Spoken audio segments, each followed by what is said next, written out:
So, Garrock, you're walking back towards the small kind of border town, Fort Keep, that you have been dwelling in for the last couple of weeks. Um, it's this small settlement kind of just north of the Tusk Mountains, and you've been there for maybe nearly a month.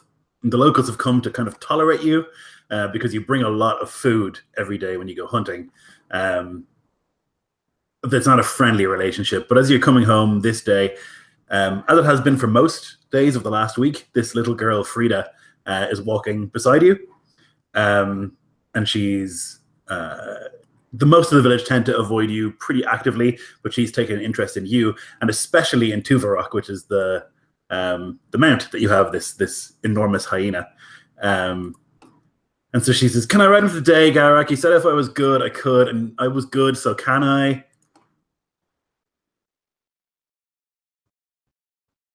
I do not know if that's a good idea. He has not eaten today. Oh, but he's nice. And she like reaches out and scratches him behind the ear, and he makes this sort of like gross hyena chuckle, like a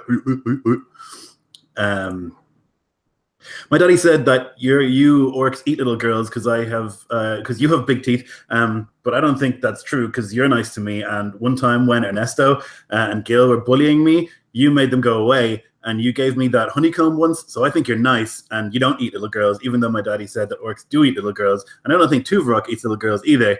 And she just like rants like that nonstop, and she's like scratching Tuvarok behind the ear, and he's loving it. And I'm just kind of letting him walk kind of along beside her, trying to keep pace with the speed that she's able to go.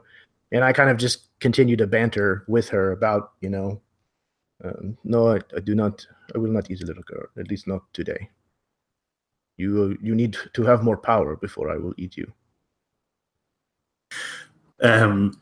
She's kind of like laughing, not understanding, and she like climbs onto the back of Tuvarok, and he's surprisingly chill about the whole thing. He's just like fine with it. He doesn't even feel the weight. And she kind of like blathers at you. And you're making this long walk. You're dragging your kills behind you. And I'd like you to make me a perception check.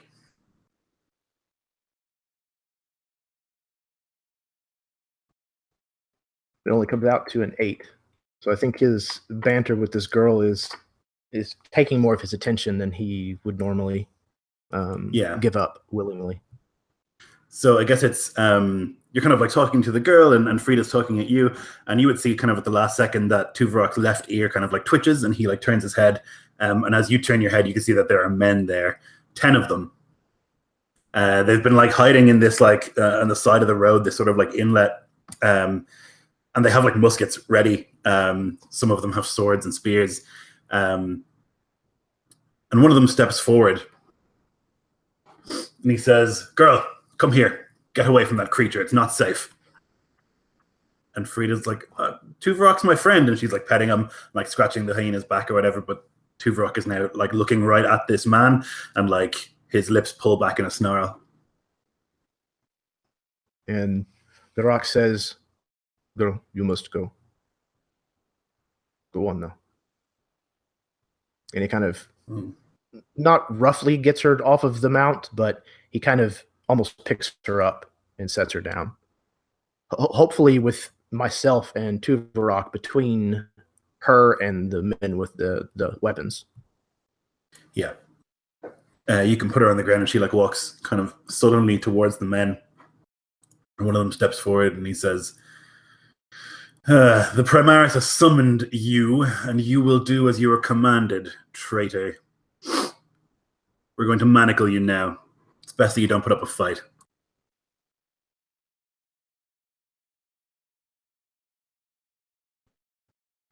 The rock kind of nods, not incredibly pleased with this outcome, but certainly not the first time.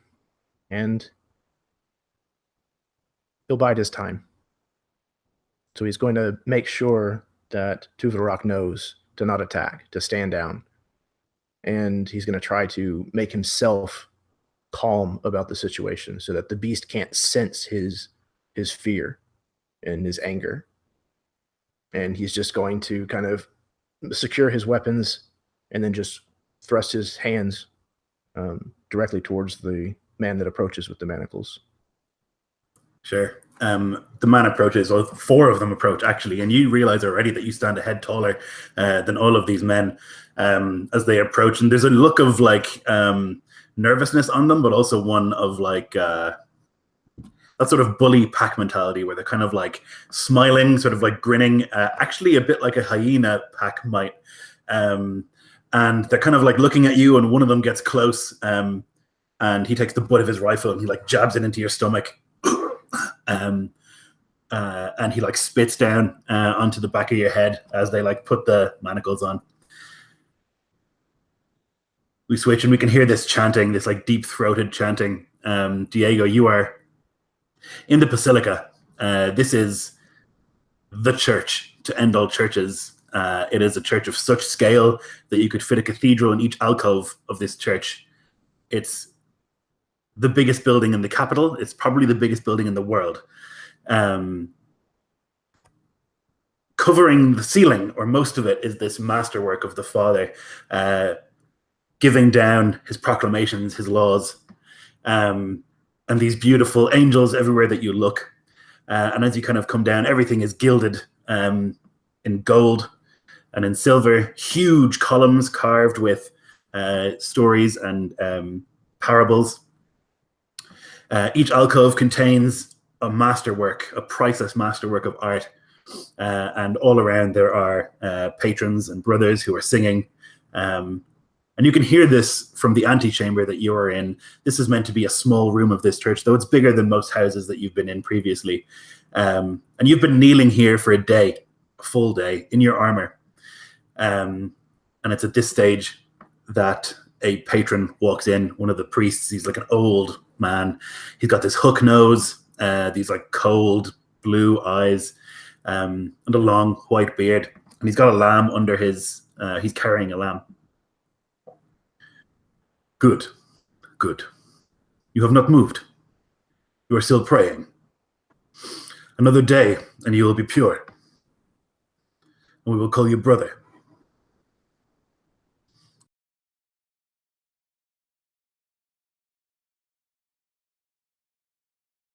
Diego hardly even manages a nod. Just the slightest inclining of his head to show that he has received the words of this brother and that he understands them. But he remains on his knees, his hands down on his legs, his head bowed, muttering in some strange language, the language of the church, this mystical, strange, almost melodic language. It's almost as much of a song as it is a prayer, as he just continues. He kneels down next to you, his old bones. You can hear his like knees kind of like crack as he kneels down onto the ground. Little lamb lets out this like bleat of confusion as to why it's in this room. He takes this like golden bowl and places it underneath the lamb and draws a knife across its throat and lets the blood drain into the bowl. It goes on for a long time, and you can kind of see the lamb kind of thrashing as he like holds it in place and drains the blood into the bowl before he places it onto the floor. And he puts his hand into the bowl and takes the blood and he smears it onto your face. He begins to draw patterns onto the shoulders of your armor and then onto your hands, onto the palms of your hands, and all around your body. He like covers you in this this ritualistic blood. And when he's done, he stands. One more day, and you'll be one of us. Stay strong. Praise be to the Father, who will keep me strong. Praise be. And he turns to leave, taking the little lamb with him. Vasco, you are in the courtyard of Vasco Palace, this enormous Leon Palace, this enormous castle to the south of the capital. There are 3 men and yourself stripped to the waist, and you're kind of practicing your swordcraft. There's this old man with like a face like a fucking hatchet, like a broken nose. He's got like scars all over his his eyebrows, missing teeth, and you can hear him kind of like every time that your footwork is slightly off, every time that your edge alignment is not perfect, he makes a little comment, a little grunt, as these three young men kind of try and make you break a sweat. Every time Vasco hears that grunt, a spark of frustration runs up his spine. He has killed men before, and no one was complaining about his footwork then. He parries another telegraph strike from this lesser swordsman, and he cruelly trips him and smiles with pearlescent white teeth as he hits the ground. The one of the wooden practice swords kind of like clangs into your shoulder for a moment, but you like smash him with your elbow. And as you're kind of like defending from all these three, you hear a "My lord, my lord," and as you turn instinctively, one of the boys who is practicing with you is already mid-swing, and he doesn't realize as you turn around, he like catches you in kind of the back of the neck and the shoulder with his wooden practice sword, and there's like a thunk, and he looks horrified. He like drops the sword and he falls onto his knees and puts his like face in the dirt. I'm sorry, my lord, I'm sorry. I didn't realize, I'm sorry. There is a silence that follows his begging, and Vasco slowly turns and he says, "It'll take more than that to scar the lion, boy." And then he sweeps past him. "Oh, my lord, your father wishes to speak with you. It's of great urgency," he says. "Bring him my jest robes." "As you say." And he's going to go and get changed. Balthazar, you're sitting in the hovel at the bottom of the Street of Blood. It is the cheapest place that you could find, and one of the only places that would rent to you. This is at the bottom of the Street of Butchers. And so by noon every day, there is a pool of blood that has gathered at the bottom of this hill, a pool of animal excrement, this awful stench that is almost impossible for a normal person to be around, but you have become used to it, dwelling in this little dark hovel that you now call a home. And you're sitting here in this darkness almost every day, and you can smell that awfulness, and you can hear people haggling and bartering all day. And you have become used to a certain ritual that happens every day, just around this time. And as you kind of like sit there and you close your eyes, you can hear the footsteps approaching of boys, of kids. And you can almost picture them, and you can almost hear with your superior senses this jangling of the holy necklaces that they have around their necks. And every day they come at this time, and with white paint they write "Abomination" on the wall outside of your hovel. And every day in the evening, when it's quiet, you go out and you scribble it away. And you can hear them approaching now.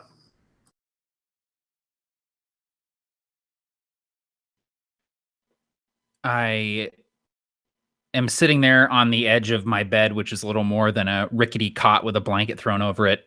And I have a half-empty bottle of wine sort of dangling in my hands. And as I hear them approaching, I heave a sigh and take a big, long swig of the wine, and I set it down on the bedside table, and wine sloshes out of it, staining my hands.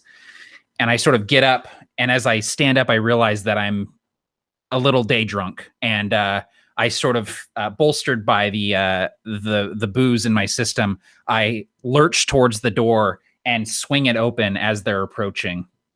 And I say, "All right, that's not today.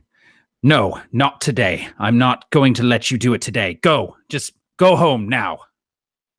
There's maybe 6 of them, kids and maybe 11 or 12 years old, and as they see you, they all shout, "Unclean, unclean," and they like throw the white paint at you, and you can see like there's this puddle of blood at the base of this hill where you live, and they're like walking through it in their bare feet, but they're like throwing this white paint at you, hoping that it'll make a difference, and they're like pointing and pointing and pointing. and then they begin to like reach around in the dirt and pick up rocks and start to throw those. I sort of bring up my hands instinctively as the rocks and the excrement and the blood pelt across me, and just this sort of dingy tunic and breeches that I'm wearing. And I start to come towards them, and I raise a fist, and my hand goes to a sword that isn't there anymore. And I sort of slip in this puddle of blood and fall into it. And the blood just sloshes all over me, staining my clothes, getting in my mouth.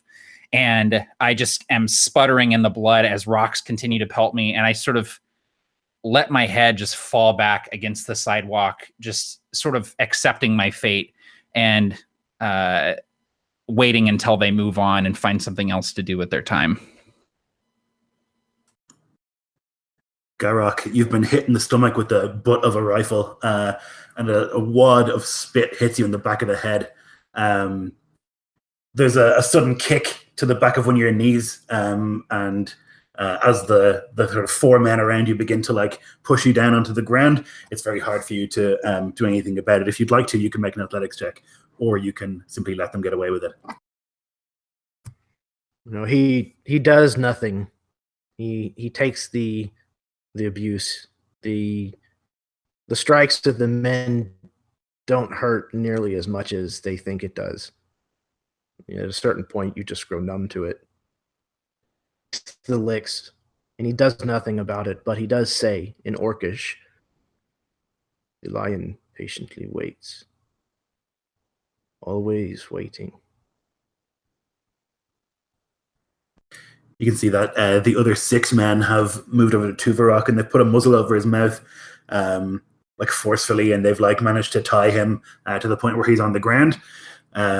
It's taken all 6 of them to do that, and you can see that like now they have these like long sticks with like rope at the end that they've pulled tight, and they're using those to control him basically. And so they kind of between you and Tuvarok are like dragging you now along the road. Tuvarok looks at you with this like look of like, why are we not killing them? Why are we not killing them? We could kill them. There's not many, and we are big, and they are small. We could kill them. And he doesn't understand why you're not doing that. And it's kind of heartbreaking. He just continues to repeat, and now maybe more for Tuvarok than just himself. The lion waits. The lion. The men will drag you, and they will tell you again that the Primaras has called for you. I'm not even sure you would know what that is. Sounds important. It's the kind of ridiculous title that these people of the nation give their important people. They all have comical names that scream of arrogance and self-importance. And so they drag you along this road, and you realize pretty quickly that you're not going towards their capital, but you're going towards your old lands, the Atsah lands, and the Fortress of Last Light, which is where they have built the wall that you had to cross once to get through here. And they're bringing you in that direction.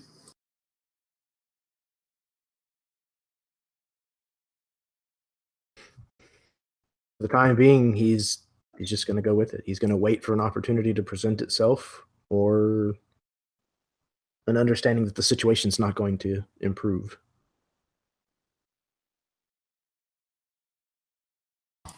Alrighty, Vasco. You've dressed yourself, and you've walked through the halls of Leon Palace, and then you're standing before your father. He looks a lot like you, a little bit older, maybe not quite as muscular anymore, but with these kind of cold, calculating eyes. So he has a scroll in his hands and he's reading. And as you enter, there's like this smell, this like stench, this cloying sort of sickly sweet stench that you know is the smell you get after a battle, the sort of stench of rotting flesh. There's this wooden box in front of him, and it's got sort of a golden inlay around it, and it's open. Ah, my boy. And he like rolls up the scroll and places it down. Smell that? Fresh like the morning, Father. You summoned me. It's the fucking savages, boy. They've taken Oxbow Fort. They send the ears of those that they have killed, macabre trophies. The scroll is from the conscript fathers themselves asking for aid, but you know that our troops are tied up in the north. And so I cannot send any. But they say that they've conscripted that half-dead traitor and his pet orc turncoat, as well as some holy man, Diego something or other. I would not see such an endeavor go without the assistance of the lion, and so you will report to Last Light within the month. It shall be done, Father, but if I may ask one question. Of course. How were they to take it so quickly? That is what troubles me also. Oxbow Keep. It's no idle village. Surprising that they would take it. Surprising still that they would send these trophies. That they would let us know that they had taken it.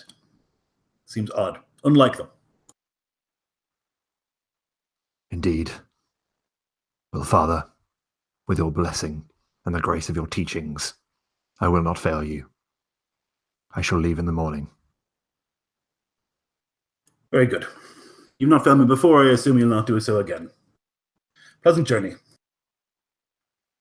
He bows, his golden hair flicked with silver falling over his face for a moment, before flicking it back, turning and leaving, his footsteps echoing in this huge hall. Before you've even turned around, your father is back at the desk kind of writing. It's clear that you have been dismissed before he stops speaking. And he goes back to his tasks. Diego, another day has passed. The priest, the patron, comes back into the room. At this stage, you can feel every muscle burning. Your knees are in absolute agony. Your thighs are shaking visibly, as are your arms, as you've been like holding this pose for nearly 2 days now. There's also this like caked blood mixed with sweat on your face and all over your armor, and there's a bit of a smell from that. And as you're kind of like shaking there, he approaches, and again, he must be 80 if he's a day, and he like crack, gets down and kneels in front of you. Your vigil is complete, Diego. You have done well. You've not broken this pose, and by the blessing of the Father, you are now brother of his order. May you go forth in the light and bring order everywhere that you go. And you can like hear from him and see from him that was a tremendous effort for him to say that. He like uncorks this little bottle, and there's like this really strong smell of like cloves, and he like brings some of it out onto his index finger, and he puts some just on the tip of your forehead. Rise then, Brother Diego, member of the Order of the Scutarii. And Diego would give a resolute nod. And even though his body is just completely on fire, like the armor just serving as a weight in this already like strenuous position, he would still find something in him that would let him stand up straight and tall still, despite it, so he can look this man in the eye as he accepts this position. Just says, "Thank you. As long as I live, his will and our order's will be done through me. I'll see to it." Good. And he like agonizingly slowly, with like creaks and groans, like manages to stand up again. Well, brother, there'll be no rest for you, I'm afraid. You've been summoned. You've been summoned by the Primaras. You're for Last Light, as soon as possible. You have to ride immediately. And everything in Diego's mind wants to say, like, can I just have one night of rest? I've been doing this for 2 days. I'm exhausted. I'm like covered in blood and sweat. But he just nods. As you say. Good. You know, fear grows from idleness, and you will not be idle. Always, as a member of this order, you will be busy teaching the savages what it means to be civilized.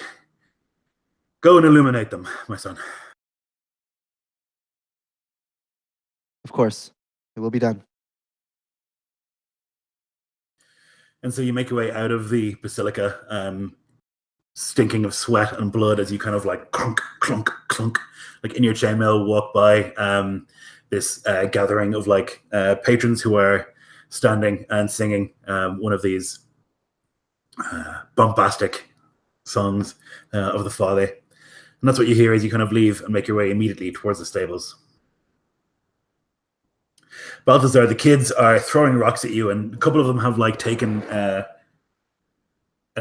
initiative, and they've moved closer, and some of them are even like kicking blood, like splashing blood onto you, and they're kind of like now dancing around you, unclean, unclean. And some of the butchers and stuff have like come down to see what it is, and then when they realize that it's just this, they're like, oh, that's not a big deal, and they go back to their work. But the same way that you could hear those footsteps approaching, you can hear now the shunk, shunk, shunk of armored footsteps approaching, lots of them, and you can hear the rattling of swords in scabbards. You can hear the thunk of spears on the cobblestones, and as one, all of a sudden, you see coming around the corner at the bottom of the hill, 10 of these Scutarii soldiers dressed in black. And one of them steps forward and very quietly says, "Children, that is enough." And they all kind of like look, and like you can see like some of them have like rocks and stuff ready to throw whoever this is, and then they just like quietly put them back and they step away. "We were told that he was unclean, sir, and that we were to harass him every day to teach him the Father's justice. You've done right, child. We will see to his justice now." And the kids kind of scatter. And this man who's got these like black robes that trail in the blood moves slowly forward. "You are Balthazar, the half-dead." And Balthazar is sort of getting up to his knees, and he's sort of mopping blood and shit from his eyes so that he can actually see. And some of the blood that's trailing down his face is his from these cuts that he's received from the rocks and the bludgeons of these children. And he sort of like leans back against the wall of his hovel and just like starts whipping the shit off of his hands. "Yeah, that's what they call me now." Stand fucking attention when I'm talking to you. "Yes, sir." And he stands up and sort of uses the wall to hold his weight because in addition to being injured now, he is still pretty drunk. "What would you have me do, sir?" For some reason, the Primaras has seen fit to summon you. Why he would want a heretical thing like you in his presence, I don't understand, but you have been summoned and I shall bring you to him. For I do not shirk in my duty. "Could I have a moment to change? I wouldn't want to stand before the Primaris in such a state." Nor would I let you. Where is the orc that you keep as a pet? "What orc? What are you talking about?" The orc, your pet, lover, I don't know, whatever. The one who saved your life. The one who cursed you to this unlife. "Garrick, I haven't seen him in many months. I don't know where he is."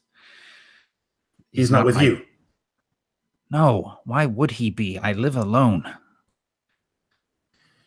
You can see he like turns his face ever so slightly in the direction of the men behind him, and one of them does this. Like he had told him that the orc was here, and he knows he's going to get in serious shit about it. Very well. You'll need to be bathed before you go anywhere. Do you have such here? "Yes, I have a basin inside. Just one moment." And Balthazar steps into his hovel and closes the door behind him. He takes a deep breath, closes his eyes, and when he opens his eyes again, the pupils of his eyes have overtaken his irises and they're fully black. And he calls upon the power of his patron to cast prestidigitation, and all of the shit and blood on him just flings off and coats the walls of his hovel. And he sniffs and kind of like blows blood and shit out of each nostril, brushes himself off, grabs the sword off of his table, belts it, and steps outside again. As he opens the door, he thinks twice, closes it, takes a long swig from the bottle of wine, and then steps outside. Right. Ready to go. Good. And he, like, this sergeant or whatever he might be, clicks his fingers and three of the men rush forward. And much like with Garrick, they begin to manacle you. They think that's important. This isn't necessary. I'm coming willingly. Come on. Silence, heretic. Hand over that weapon. Fine. And he kind of gets a little bit too close to this guy and goes, I wouldn't need it anyway. And kind of shoves it towards him. He like looks at the man beside him, who looks at the man beside him. And then like there's this obviously men who have like trained together, because at the same time they all look back towards this sergeant figure, who's just wearing this like black robe. He obviously hasn't heard, and he just like looks confused. Manacle him! And they get back to the task. And you can hear the man you whisper that to begins like chanting very quickly this sort of prayer. Father, watch over me. Make sure that no witches can. And he's just like muttering this as he like begins to manacle you. And then they, tie you up and begin to drag you. And like beneath the dirty beard that has overtaken my fairly handsome and youthful face, there's this sort of lopsided grin as I take some sort of like sick enjoyment out of leveraging these guys' superstition against them and making them afraid of me. And I cooperate. So again, they do this thing where like they've tied the rope to the end of a long sort of spear, and like so they don't even want to be close enough to you that they're holding the rope. So they're holding like the rope at the end of a stick just in case.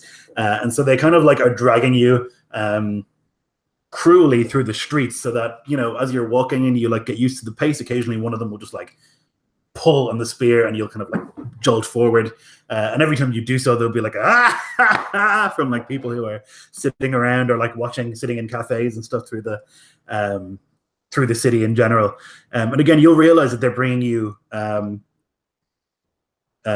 south towards Last Light, out of the city and towards that Scutaria stronghold. And so a couple of days would go by, for some of you even weeks, before you arrive at Last Light. You would see this old... I think all of you except for Garrick would have heard of Last Light. Some of you might have been here before. It was built in the days of the Father, this wall, this castle, that covers maybe 10 miles from the base of the Tusk Mountains to the coast.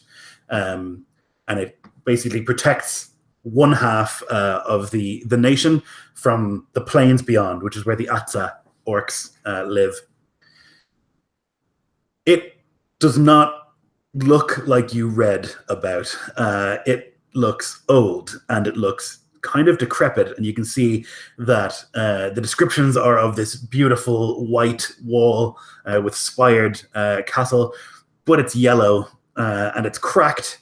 And you can see that the castle itself, more turret than spire. You can see that this is a functional place and a place where all beauty has been cast aside for efficiency. And at this stage, efficiency has been cast aside for just hoping that it works. It looks like it's held together with spit and glue and prayer. And so you approach the castle itself one at a time, I suppose, and you would be... depending upon the manner of your arrival. So Garrick and Balthazar, you'd be thrown into the cells.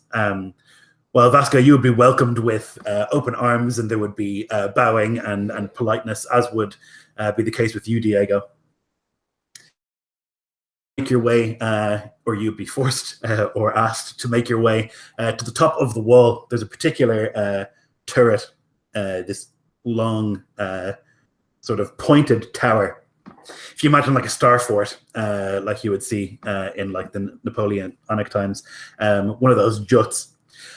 And you're standing at one of those, and there are cannons kind of pointing out towards, and you can just see this ocean of grassland beyond. It looks almost featureless. Just endless grass everywhere you look. There's a single river that cuts through it, but other than that, just endless grass and nothing to be seen there. No people, no orcs, no nothing. And that's the Atsah, the plains. Now, there are many guards up here with you, members of the Scutarii, and they are watching very carefully. Tuvarok is obviously not here, but Garrick and Balthazar, you are still manacled, although no longer maybe around the neck. You still have manacles. And you're standing there, the four of you. This is the first time that you have kind of been pushed all in the same place. Some of the guards are kind of milling about and looking out over the Atsah, and you're waiting for the Primaras to arrive. I would. Oh, sorry, go ahead. No, you go ahead. Vasco turns and he looks at Brother Diego and he says, "It's Diego, correct?" Correct, sir. Indeed. They call you brothers, did they not? I do, yes. And tell me, brother, how many virgin tits did you have to kiss before they called you that?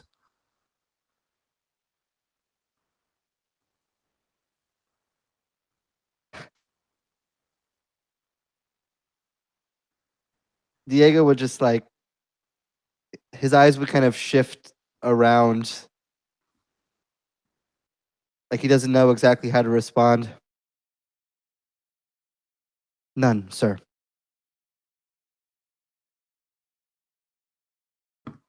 Like he realizes that you're like who you are, and like just know like he doesn't want to say a single word that's gonna like put you off. Vasco sort of gives you a half smile, and then he looks around and he realizes that there's no one else stood with them, and then it suddenly dawns on him that the two standing next to them are with them, and his expression drops slightly. He expected an armed contingent with him, and he does not hide his disappointment. Balthazar, as he's standing there with his manacled hands, sort of nods to you, Garrick, and would maybe sidle up a little closer if the guards would allow it and say, "I heard they were looking for you. They thought you were with me."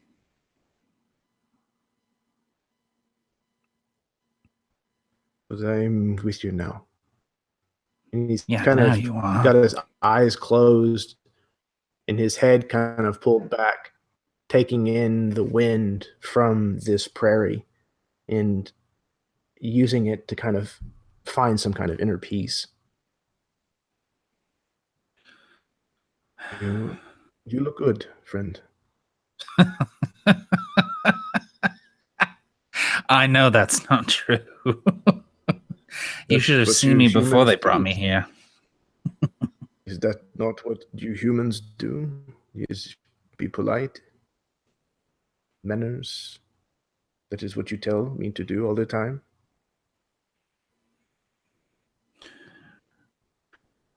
Well, they gave me the decency of letting me bathe, but I still haven't had a shave or a haircut in many months. I'm afraid to let anyone near me with a blade.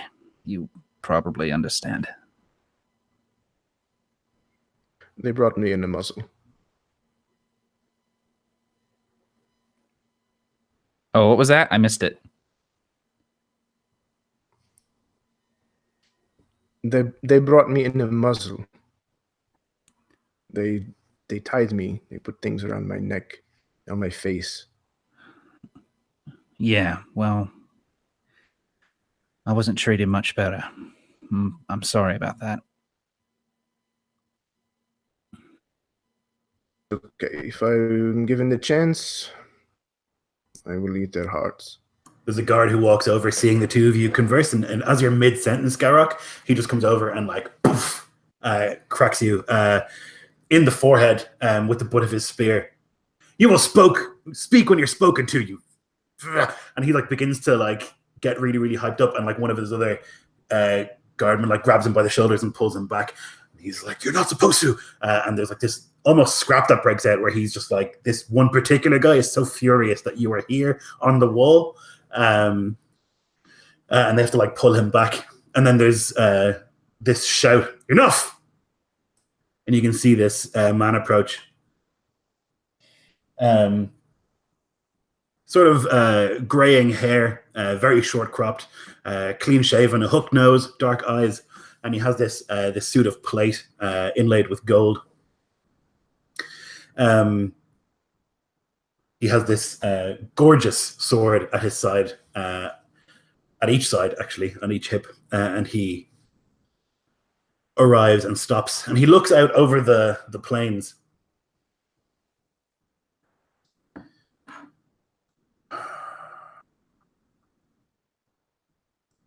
Stands there for a surprisingly long time, just looking, and there's a silence that falls over the men. Look out there. Looks almost quiet, doesn't it? Almost peaceful. An ocean of grass. He like fishes around. He takes this cigar out of his pocket and he like clicks and lights it. Some sort of magic. Bites down on it.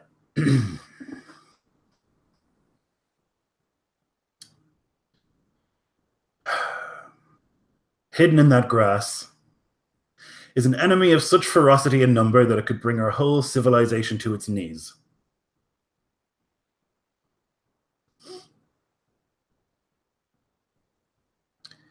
And we don't think that's the case. We've sent our troops north to fight in the war of the Allies, to show the city-states that belong to us that they belong to this nation and that they are not independent. And here is an enemy that is legion and so powerful, and guarding the civilization, guarding the nation, are the couple of hundred men on this wall. He like turns to look at you and like walks past your line. 3 weeks ago, Oxbow Fort was taken. It has long been a statement that we are not afraid to push deeper into the savage's land. A statement that we will conquer all that lies before us. A statement, put simply, of our superiority. But 3 weeks ago, it fell. 3 people escaped and made it back here. The rest are dead. Those 3 people. They told us that the orcs killed everyone, that they burnt the keep to the ground.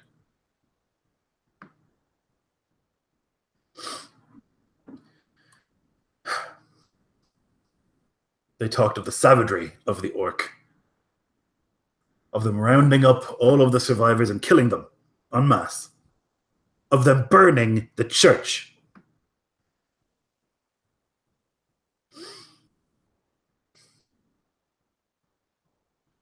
I cannot spare the men to go, and that is why I wrote to the conscript fathers, and I asked them for men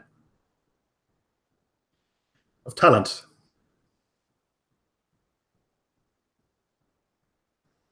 I see that I have been generously compensated. Primaras.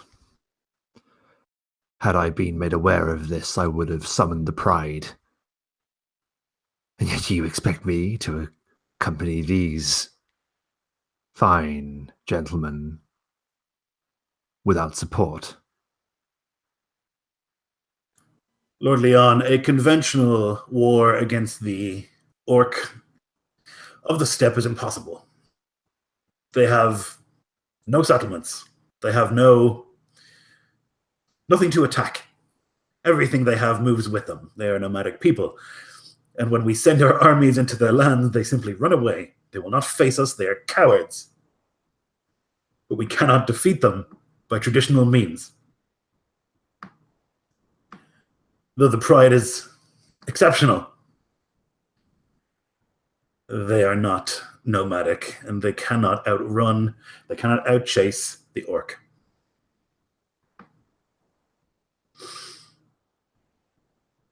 I have sought you, Lord Leon, because you have a reputation for getting the job done. You have a reputation for bringing civilization to those who need it, and bringing mortality to those who need it. I have called for you, Brother Diego, as I know that you have a lot to prove. Your patron has told me that you have a fire inside you, a true zeal for the Father. And I have called for you, creature, because you know these lands. You were one of them once, and you know their ways. Now you will serve us, or I will see to it that the brother here and Lord Leon will keep an eye on you. And if you think for one moment of returning to your people, if you think of one moment about betraying the nation, then you will suffer agonies beyond your understanding. You have no idea what agony is like.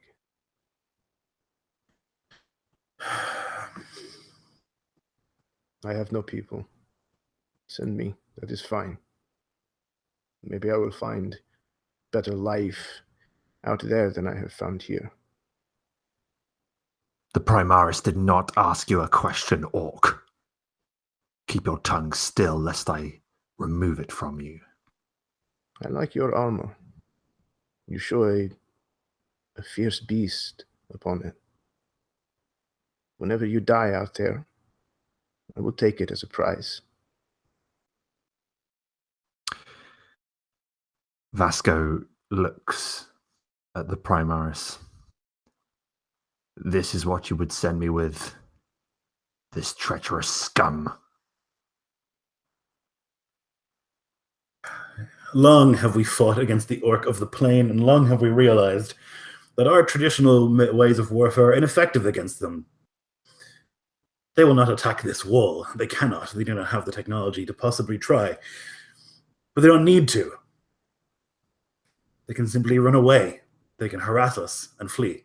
This thing, this creature, knows their ways. He may have valuable insight. He had better.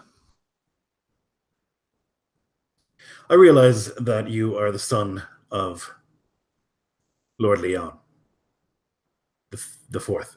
I realize that. But I am the Primaris of the Scutarii. At the very least, you will address me as my lord. He gives a very, very small smile at the corner of his mouth, showing those perfect white teeth. Of course, Lord. Apologies. Good. Garrick also smiles.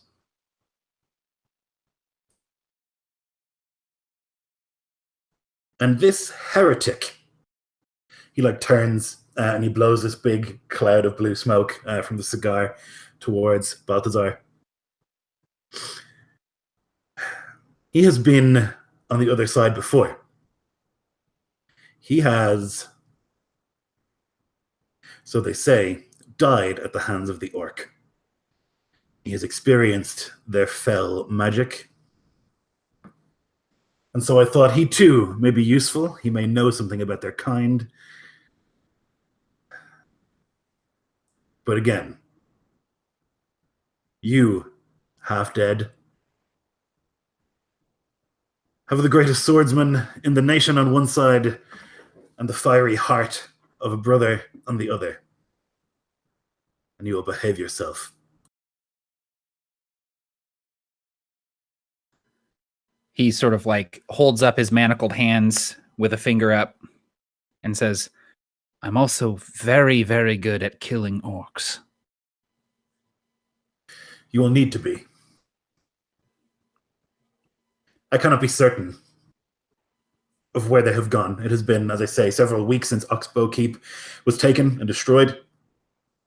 But you are going to go there and see what you can find out which tribe it was. The way that we have always made war on these people is by not making war at them at all. This tribe obviously has some sort of leader with ideas. We need to find out which tribe it is. We need to bribe the other tribes, give them weapons, encourage them to fight, so they do not fight us.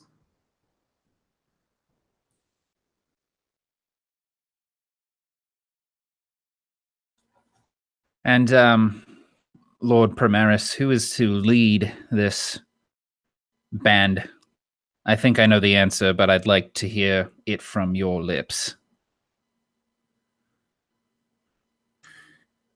He's like chewing on the cigar, and he like pulls it out of his mouth, and then another huge plume of blue smoke. By right, it is Lord Vasco de Leon V, who will lead. Wonderful.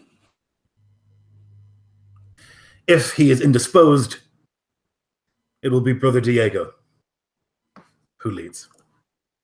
The lion cannot be conquered, Lord. You kind of hear a muffled from behind you.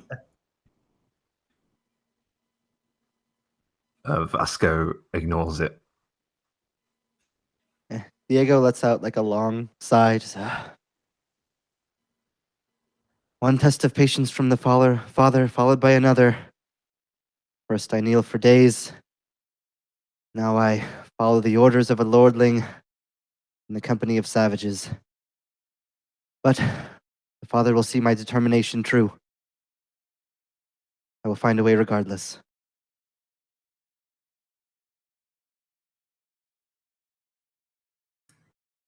I will see that you are properly rested and equipped before you head off.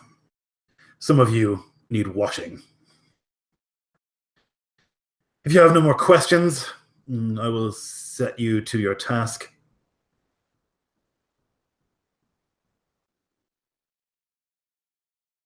We shall see it done.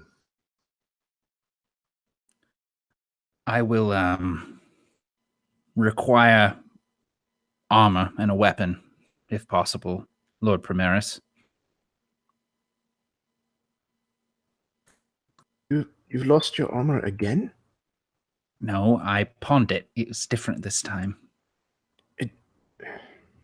Never mind. Talk to the quartermaster. He will see what we have spare. Thank you.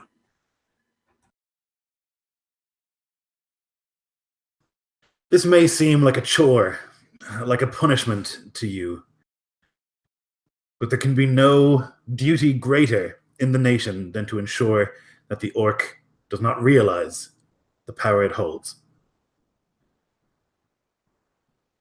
Blessings of the Father. And he turns. It truly must be the end of days. The nation sees it fit to press weapons into the hands of half-breeds and half-dead. They do not need to press my weapons into my hands. I grab them willingly. Aye, I'm sure you do. And those half-breeds and half-deads are to be led into Orklands by a lion cub. It should prove interesting. You should take heed of the warning I gave your brother, the green one. Gather your belongings. Take only what you require. Oh, and he throws an empty skin at Brother Diego, and he says, "You're a man of the cloth. You'll drink wine. Fill it up." And he goes to collect his stuff.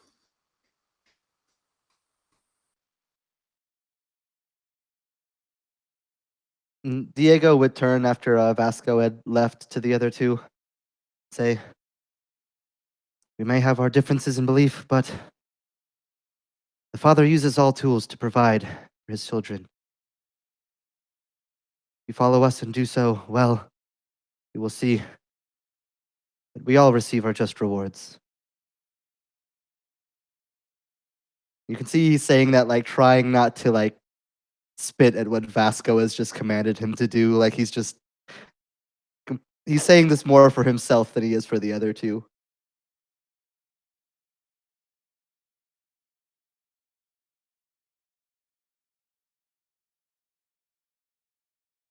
So, sorry, go ahead, Dimmer.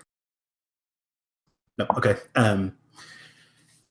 You, Balthazar, are basically like taken below, and you speak to the quartermaster, and you are cleansed by monks. So if you imagine there's like a sort of conveyor belt system where they like strip you, they like cover you in like hot water and then cold water with these like harsh brushes that they're washing you down with. They're like cutting your hair with like knives so that it's shorn short. And they like shave the beard as well. At the end, you're like raw and red, but spotlessly clean, or as spotless as they can manage with one with such a stained soul. And the quartermaster will give you whatever your equipment actually is, or whatever you need, basically. Garrick, they don't even try, nor would they dare wash and clean you. You are kept in manacles throughout this whole thing. And preparations are made. You'll each spend a night here resting. And since this is like a safe place, we'll call that a long rest. Everyone is fine and wonderful before you head out on your journey. And that's where we're going to take a short break. I'm going to run to the little girls' room. If you guys want to introduce yourselves and all that sort of stuff, you can go ahead. I'm Rob. If you watch this channel, you know who I am, so I'll leave it to the rest. I'm Matt. I run the channel A Fistful of Dice, and I write RPG books over at Absolute Tabletop. And I'm playing Balthazar the Half-Dead, a disgraced former nobleman. Hey everybody, I am Jeremy. I run the YouTube channel The Erasmus Expeditions. I'm also a third of the podcast The Dudes of Yore with my friend Jeff and Chad. And I'm playing Garrick the Betrayer, a half-orc who is no longer welcome in either world. So, having lots of fun already. Yeah, and I am Jeff. I have a YouTube channel called Encounter Balance, and as Jeremy said, also a member of the Dudes of Yore podcast, so feel free to check those out. I am playing Brother Diego, a newly initiated member of this order of clerics and other holy men who have been tasked with such a burden as this crew.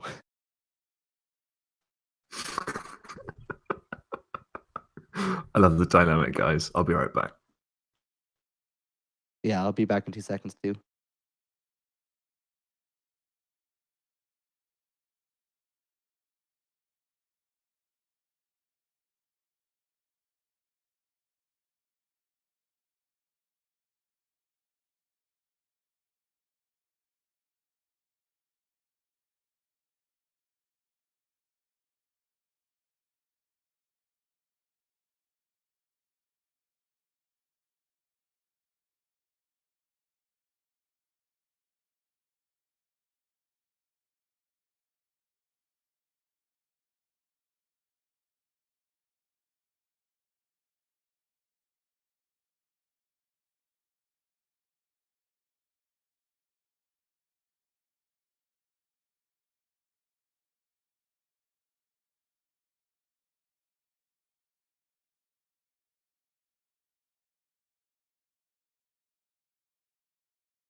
I am back. Hope you guys are enjoying watching this. I'm certainly enjoying running it. An interesting crew. I wonder how long they're going to make it before there's a fist fight.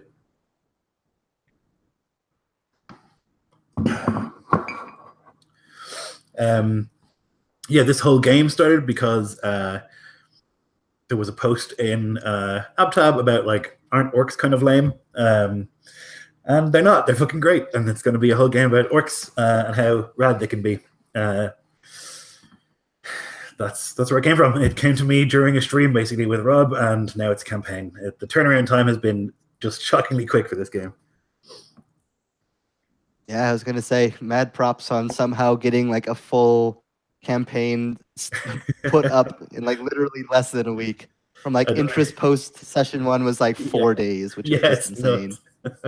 And also like setting from nothing to what I have so far in that amount of time is pretty mental. It's a lot of winging it, but like, yeah, it's really enjoyable so far. Yeah, I really enjoyed how the setting was set up with the different intros of just like how just utterly nasty it all is, of course, in traditional fashion. I wonder if I've like made a mistake making Rob such a nobleman. You know, like he's just the worst dude.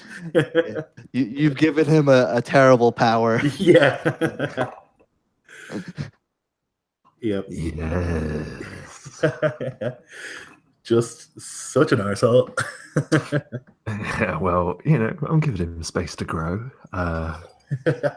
If he makes it out. So this is your high magic setting then, Lloyd. Mm-hmm. I'm loving it. I already want to know so much more about it, man. So do I. Yeah.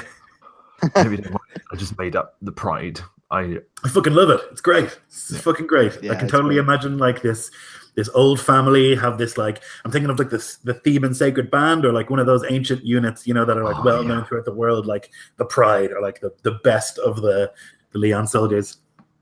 Spot on, man. Sick. And I knew exactly what it was as soon as you said it. I was like, oh, that's his, like the royal guard of his family is called the Pride. I just made so much sense. For sure. All right, so I think we're all back. I hope you guys are enjoying it so far. I'm having a fucking blast. It's been great. Okay, so you have made your preparations. You make your way through Last Light and out the other side, and before you is just this endless plain, the steppe, or the Atsah, as they call it in the orc language. This enormous, hundreds of miles square, enormous plains. Just the sea of grass that kind of like waves in the wind, and you're to make your way to Oxbow Keep. Now you know that it's along a river. Although that is like saying it's in that haystack somewhere, and it's needle-shaped. So we're going to kick off with a skill challenge. I would like you each to choose a skill that you think is appropriate to find your way to Oxbow. So obvious ones would be like survival, nature, history, stealth. I would say maybe insight would be allowed. But yeah, you figure your skill and you let me know. If you guys don't mind, I'll use athletics, and in doing that, I think Vasco will set a pace for how they're going to be using their stamina moving across the plains and such. So if you don't mind, I'll take that one. I would like to speak up for survival, if at all possible. And I am wondering if maybe having the Wanderer feature from the Outlander background might maybe give me advantage on the roll. I think it would. Excellent.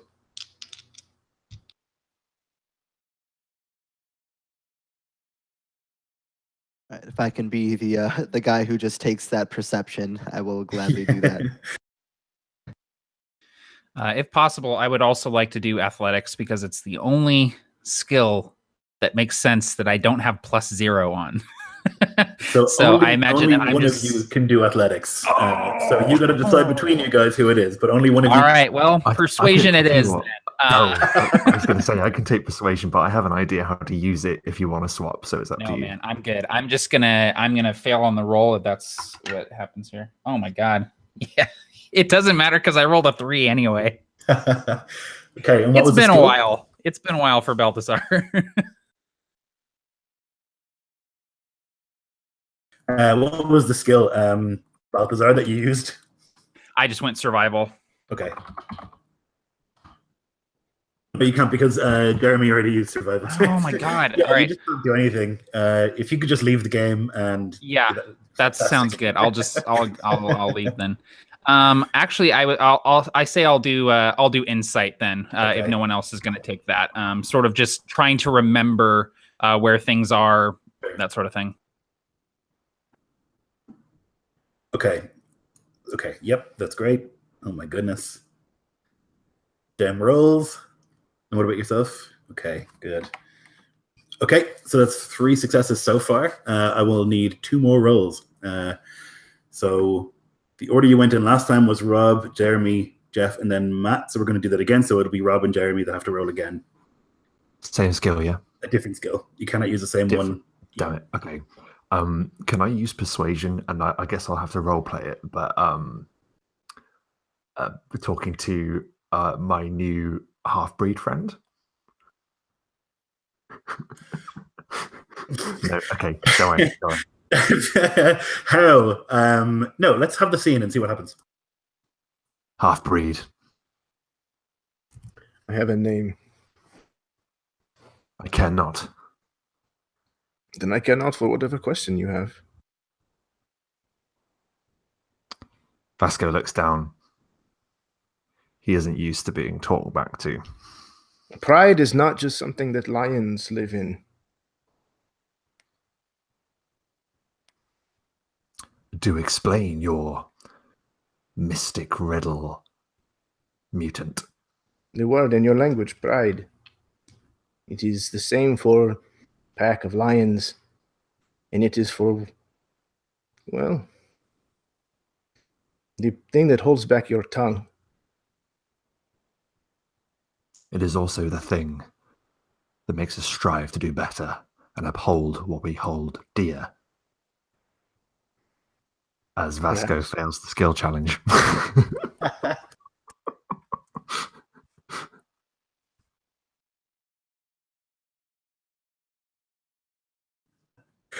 Great. So another skill from you, Jeremy. I think I'm going to go with nature. Okay, go for it.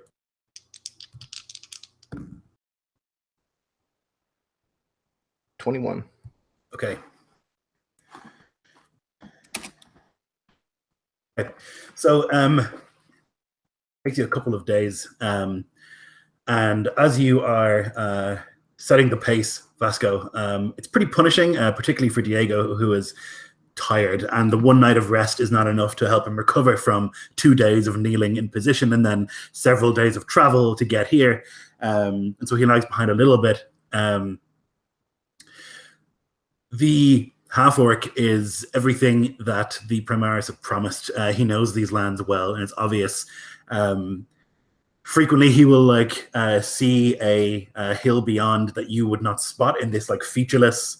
It almost looks perfectly flat expanse of grass, but he would see things that you wouldn't. He would spot these little hills that you could go up and kind of get a better view and stuff like that, and he would guide you pretty strongly in that sort of way. Diego on the back of his horse as well.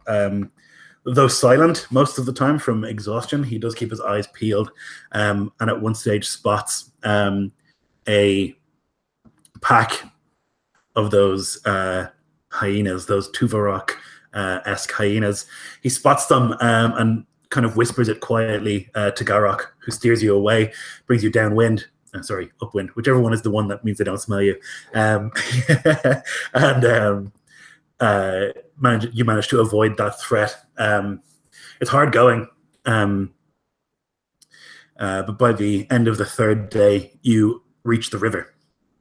It comes out of nowhere almost. You don't see it until Garrick brings you to the top of another hill that you wouldn't have spotted in this featureless sort of place.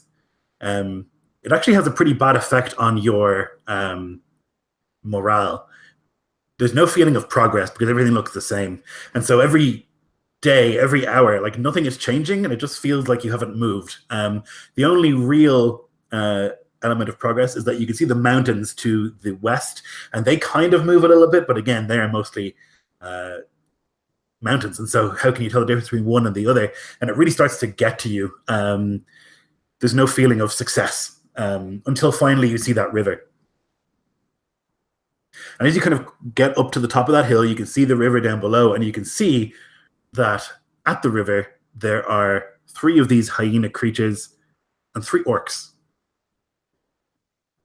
They are the orcs are gathering water into their water skins, and one of them is in the river and he's like splashing water playfully at another one, and they're kind of like laughing and having a bit of crack in the river. Their hyenas have not noticed you. They're like guzzling water as quickly as they can.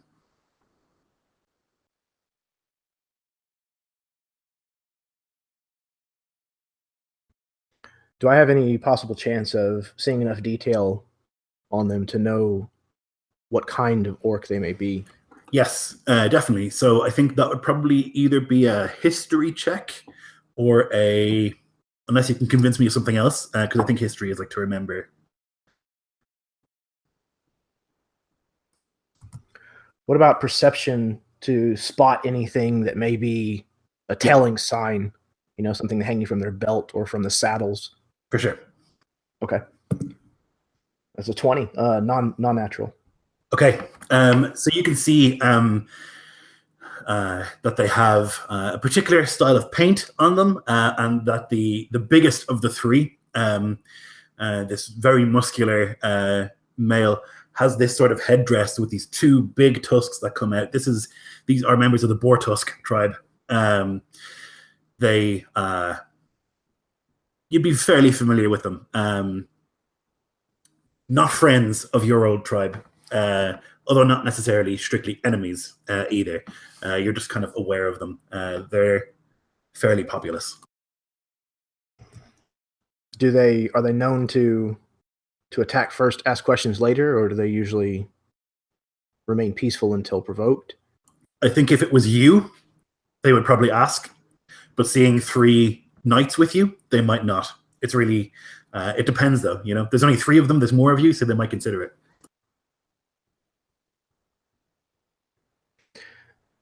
Garrick kind of looks, and he's kind of, pulled his hand back to kind of make them all pause. And he kind of looks them over. I might maybe go first, if it is okay. You should come in a few minutes behind me. So you can alert them to our presence. No, so that they don't kill us whenever they first see you. But Those if you... orcs down there are just as likely to kill him on sight as they are to kill us. He's a half-breed. Nevertheless, if we let them live, they may tell others of our position here. We cannot leave them alive. You want to kill them? They are the enemy. We don't know if they are the ones who took the fort or not. Trust me, half-breed. Anyone further north than Last Light is the enemy. We are further north than Last Light. If someone else is out here roaming around you and they are following this same logic, then we are the enemy to them. They should just kill us. What do you believe our intentions are scouting out this way? It is not a treaty, it is not a parley, it is to conquer. Brother Diego, speak some sense into this lunatic.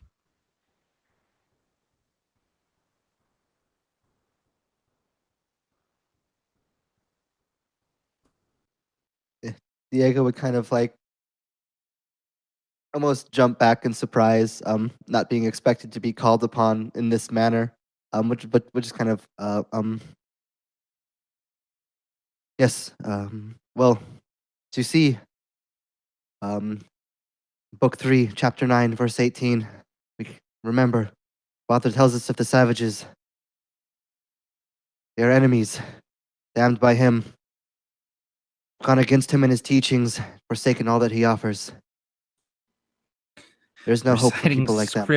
Reciting scripture to an orc. That's definitely the way to convince him that we should kill those savages down there. Speak practically. I would kind of walk up to Garrick and I would say, Garrick, listen to me. We are here to do a job, and if we have to have a discussion about whether or not we are going to kill orcs every time we come upon a band of orcs, we are going to be here for months. We need to be quick. We need to be decisive. Fine. We have not seen water for days. This is the only place where the road crosses the river for many miles. You want to kill them here, in this water, and then what? You're going to drink the foul water? You're going to alert every orc within miles from the noise alone. Can they be easily bypassed? If not, then we have to act. Maybe. They could also, their silence could be bought. We have not even tried. The Vortesks are not, well, they're bastards like everyone else, but sometimes they can be talked to. We've just started. If we start cutting a swath all the way here from here to the fort. Yeah, okay. All right. It's just, and I would turn to Vasco. My lord, we should allow the half-breed to try and buy our way across. We won't show ourselves. We will not make evident that there are humans here in the north. And if the orcs protest and they kill the half-breed, then we're one less half-breed in the party. He speaks wisdom. If we begin killing, especially at a waterhole such as this, we may alert the entire plains to our presence. I don't like it any more than you do, but it might be the best option. Vasco is proud, but he knows a good tactic when he hears one.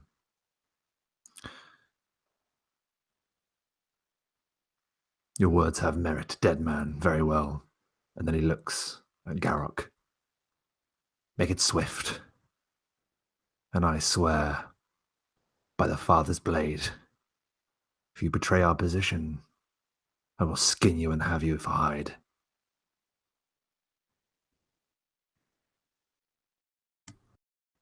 I doubt you have ever skinned anything in your life. And he kind of nudges Tovarok kind of to the sides and starts trying to find a better way to cross the river. Yeah, so it's fordable here, which is like why they've stopped. They've obviously like crossed and then like taken a break. They haven't like set up a camp, but they're like, refilling their water skins and letting their mounts drink. You can see this is the kind of thing that you're looking at on my screen here. They're kind of wiry as opposed to like the heavy ones that you would see in the jungle. These are much more wiry. And as I say, one of these orcs is like in the river and he's like splashing, and one of the hyenas is like chuckling, almost like a person, and it's like playing around in the river with him. So they haven't like noticed you.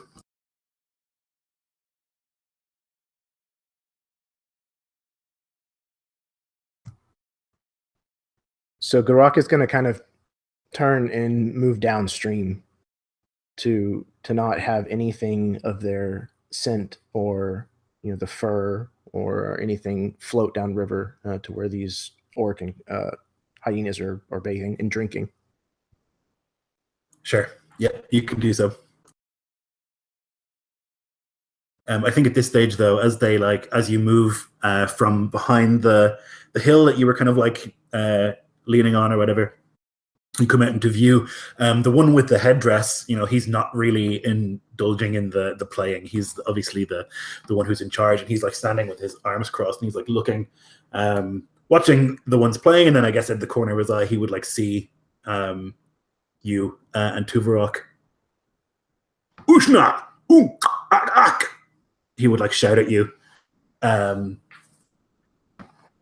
which would be like, by what right do you come to this watering hole?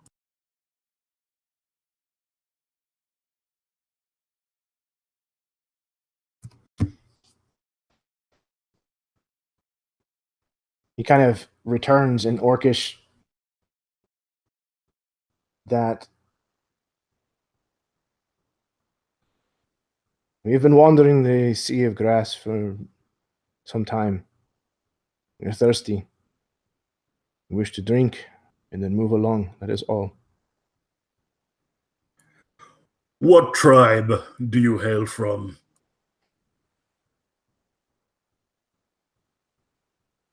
I have no people. Not anymore. If he's perceptive enough, he would be able to tell that one of my tusks is larger than the other, and the skin behind it is scarred and calloused. And that's because when I was a child, my Orcish father removed one of my tusks forcefully. His decision being that since I was only half orc, that I should only be armed as a half orc. But my mother, with her shamanistic magic, replaced my missing tusk whenever I passed my manhood challenge and killed a lion. She replaced it with the tusk, with the fang that I took from the lion. And that's what he has in the right side of his mouth now. So it may be a dead giveaway. I guess he like takes a moment and like looks and smells as well.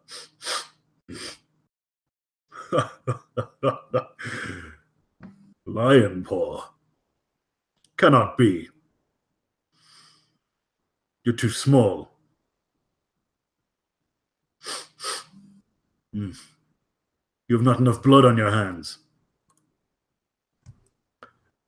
I've spent some time with the conquerors to the south. They have held me prisoner. He kind of holds up his wrists, showing more calluses. And they let you live? They do not let me do much. But I got away. For now, at least. May I drink or not? He looks at the ones who were playing and have now kind of like become quite serious, and you can see like one of them's like hunkered down, basically like you can just see the top of his head as he's like in the water, trying to hide, and the female with him, both of them like in the water, standing almost perfectly still. You can drink from that side and downstream. My friends, I have your word that they will be safe as well? What friends? I have friends with me. I do not wander these grasses alone. Where? Reveal yourselves! And you just hear, Usha, un! And Garrick will kind of turn, trying to seem at ease and nonchalant. He turns in his saddle to kind of look back where his companions were before, and he's all but trembling in his saddle.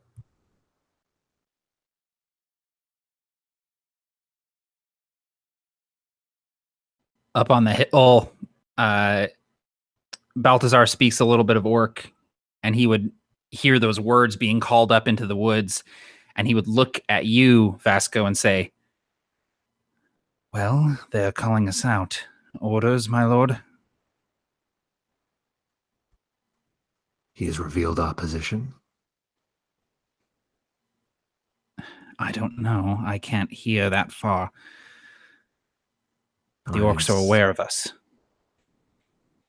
I do not speak their filthy tongue. It would be useful if you did. If they wish to see us, dead man, then they will see us.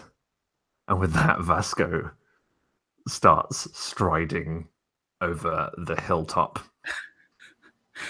As he's doing this, I would kind of like look at I would look at our brother Diego, and just kind of have this look like, can you believe this guy? And kind of like get up with my sword in my hand to follow. Yeah, Diego would just immediately return the glance right back, just like, oh my lord, like this. But would kind of rest his hand on the edge of the mace in his loop as well, just in case, as he would follow. I think the noise of chain and steel, like, is particularly loud to an orcish ear because they don't hear it often. So it would like be very noticeable. And I think as you like cross into view, you would actually see like the 3 orcish ears, like on the right hand side, like twitch and like lock in the direction, and then like the leader would continue looking at Garrick, but the other 2 would like turn to look. And they would like bring their heads above the water, and they would be like quietly like speaking, describing what they can see, and they're keeping eyes on everything. The orcish leader calls out to you, Garrick, and he says, "These cannot be your friends. They are oppressors, murderers, rapists, burners, defilers."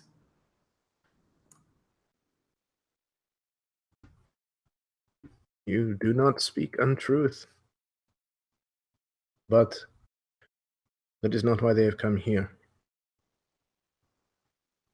They come on a peaceable mission, and I have tried to make sure that they are going to remain peaceable. I fear they may have thunder wands hidden amongst them. You would see like his ears go flat to the side of his head, and like he would like pull back his lips, revealing his sharp teeth. They can pay a toll to cross the river, and we can leave this peaceably. These 2 are younglings. No need for death. May I speak to them and let them know your terms? They will each give steel. I will return. And he kind of turns and rides back towards the party to meet them partway. As he kind of comes up on Tuvarok, he kind of slows him. They will let us pass without a fight, but it is going to cost you, they say. Vasco basically does a double take. He looks at this half-breed and then back at the other 2 and then back again, and he says, "It'll cost us." Yes, you are familiar with taxes, no? Intimately. Mm-hmm. Then you understand the principle. They have no right to ask anything of us. This is true. We could just slay them, as you suggested. Then what are we waiting for? How long would you like to stay here and nurse our wounds that we will surely suffer from this battle? So many... You may take wounds, but I shall not. I see. You have not fought before. I understand now. I have fought many times, half-breed. Well, with this attitude, you will again before the sun sets. He's going to turn the hyena around. So let's get it over with. And he kind of nudges him forward again. Wait. No. They've given us terms to cross the river peaceably. Now, we can either give them the steel they want, or we can get into a fight with what amounts to a family bathing in the river. These are not the orcs that took the keep. If they were, they'd be in the keep. And I would kind of I would put a hand on Vasco's shoulder and kind of turn him just slightly towards me. If they're offering us peaceful terms and we meet them with steel drawn, then we are worse than they are. For the briefest second, you see Vasco's eyes flicker. And then his gaze moves to your hand that's on his shoulder. And then I it would looks kind of back. realize I am doing this out of turn and take the hand off, sort of hey, sorry.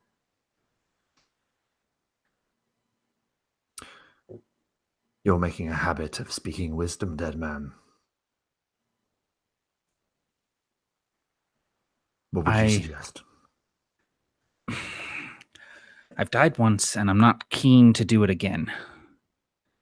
I think one of the reasons we brought the half-breed with us was for situations such as this. And if he can negotiate our way across the river peacefully, then we should do so. We should take every opportunity to not clash with the orcs here, because, as the Primaras was so keen to point out, we are horrifically outnumbered. We should take advantage every chance we get. And I would kind of look to Brother Diego, kind of come on, man, back me up.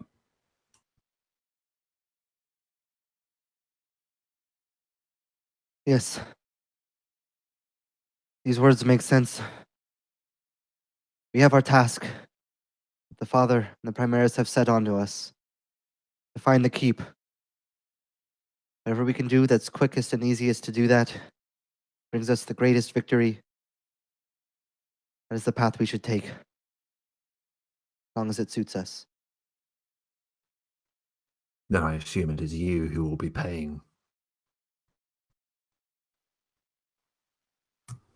No, they said each of you. They made that very clear.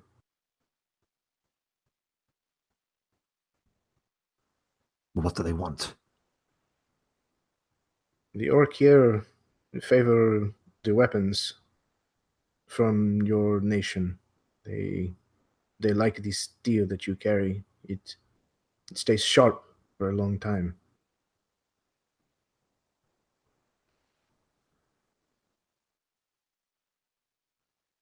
They will not take my weapons. You have no extras? You carry no knives? They will not take my weapons. Very well.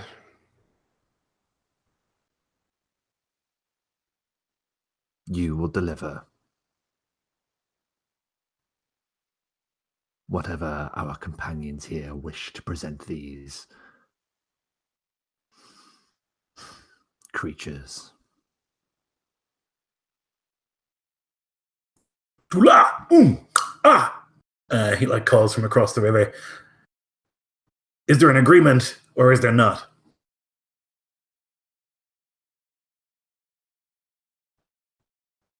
In part. One of them wishes to not comply. I have steel from two.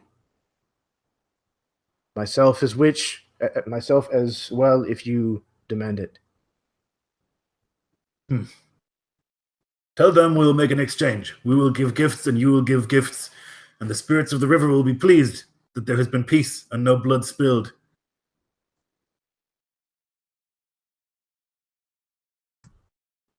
Do you require gifts from each of them? Of course, we will each give one, you will each give one. I will try. He's going to turn around and take this message back to the group once again. And he says, they will settle for less than steel. It is a common belief that the river spirits like peace. They like for things to flow, never to stop and be dammed up. So we will give each other gifts, make an exchange, a barter, and we may pass. You have to have something, Lord Commander, a trinket, coin, even food or wine, anything, in order to offer. First the steel, now the wine. Are you insane? Listen, I'm as upset as you are about potentially losing the wine. But I'd rather lose a pint of wine than a pint of blood to these orcs. What of this letter of pedigree I have? I thought you said you didn't want to get into a fight. Listen, I'm behind you with whatever decision you make, Lord Commander, but the thing you have to offer them has to have tangible value to these people. They don't understand titles and land ownership. A totem, something of significance to you. Fine. And he reaches into his belongings and he produces a small wooden box. You can see that some strange carving has been wrought into the top of it, and he opens it up and there's a collection of bone dice within his gaming set. What of this? I would sort of look to Garrick. Are these human bone? From a relative? They're the bones of your people. It's fitting to return it to them. Do you know the name of the orc that these came from? The name. To this day, I didn't know you had names. It would be helpful. We take parts of our vanquished enemies because we believe that it gives us their powers, their strengths. These, and he kind of gesticulates towards the bone armor that he wears. These are the bones of my brother and my mother. I wear them to honor them, to take them with me. If you present these, they will think they are good if they came from a strong orc. We'll make up a name then. Say that these bones fall in a right to chaos. I do not have a fork in my tongue, like you and so many in your country. If you wish to deceive them, you do so. Careful. And he looks down and he did not speak my tongue, I'm guessing. I would doubt it, no. Well, then how can I tell them?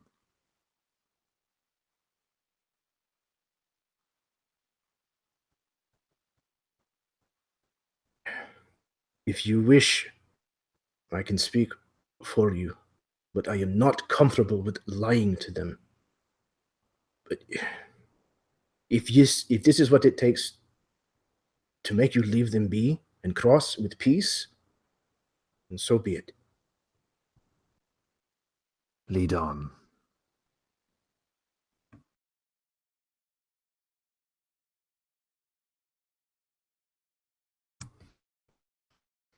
And Garrick will kind of tense his jaw and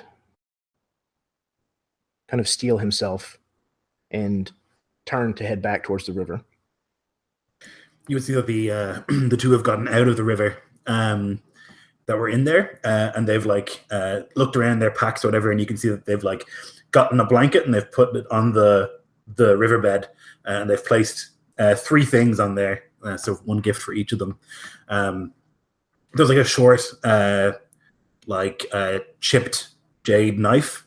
There is this necklace made of boar tusks, and then there's a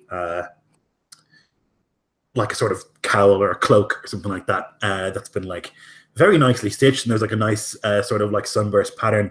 And so they're like on the ground, and the 3 orcs are standing there, maybe 5 feet away from that blanket, watching and waiting.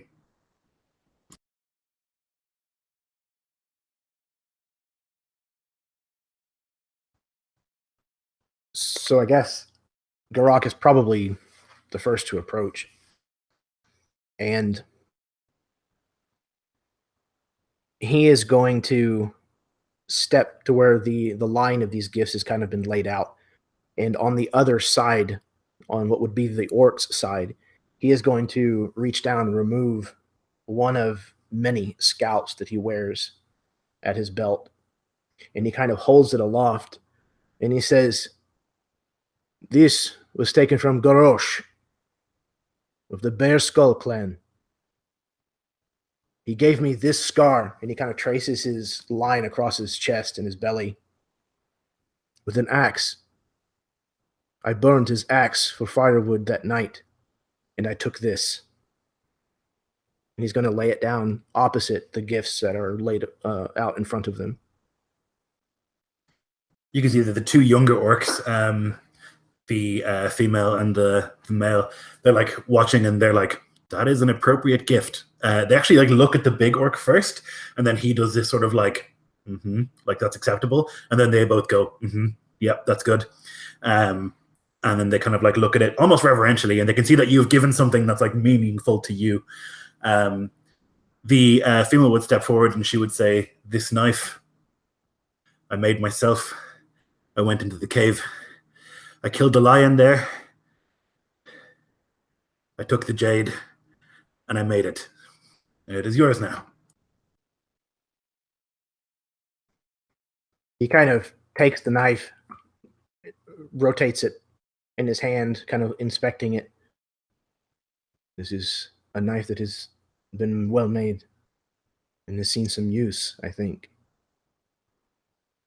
This is a good trade." And he kind of extends his hand, almost like a forearm grasping confirmation that it's a good deal. Yep. She would grab it and then would like step forward, and you kind of like would touch foreheads and then step back. "The river spirit will be pleased. A good trade." And then she would like look at the rest of the people with you expectantly, as with the rest of the orcs. And to the rest of you, I guess you would see the orcs standing there and going, "Ooh, ooh." They have this very like short, guttural sort of language, so different from the language that you speak that you can't even, like, for example, if you heard somebody speaking like Dutch or something, there might be a word occasionally you would be able to pull out of it. There's nothing, it's just night and day. So it's totally alien. And even the custom is alien. Like you see Garrick put out his hand, which looks like a handshake, but then it's this fairly complex gesture where there's like a grab and almost an embrace and a touch of foreheads. And it's not quite a headbutt, but it's not quite a gentle touch. It's like very specific. And so you're kind of like watching this whole thing happen. Balthazar has had dealings with orcs, both peacefully and violent in the past, and he watches Garrick very closely, and then steps forward, and he keeps his distance, but he reaches to his belt and pulls out this flask that is made out of copper and is sort of emblazoned with the family crest, the family that revoked my name and title. It's the last thing I have of my noble past. And rather than try and speak their language with the few words that I do understand, I simply hold the flasks towards them, let everyone see it. I flick my finger against it to let them know that it's metal, and then I will unscrew it and take a little sip of the whiskey that's in there, and then screw the cap on, and then I will then hand it to Garrick to give to them, and I will step back. And if you want me to make sort of like a charisma check to make sure that I don't piss anybody off, I can absolutely do that. Excellent. Yeah, let's do that. Okay, cool. Let's call it, I wonder, is it insight or is it persuasion? I'm pretty good with persuasion. Okay, I'll let you do persuasion because I think that you've been around orcs before, so their customs are familiar. Cool. All right. It's 12 on the die, plus 6, 18. Okay. Yep. So you don't make any faux pas. You make it clear that this is valuable because it's metal. You make it clear that there's liquid inside that is valuable by the face that you make when you drink it. And you like hand it to Garrick, and Garrick hands it to the younger one, I would guess. Yeah, he steps forward and he takes it and he looks at it. What is it? It's grog. It is spirits. Drink it slowly, and not when you are thirsty. His lips peel back in what is a smile, although to you who are unfamiliar, it might look like a snarl. It's hard to tell. And he nods and he puts it in the little pack that he has. He reaches down and pulls up the necklace. I'm a hunter. I want to be a hunter. I'm still learning.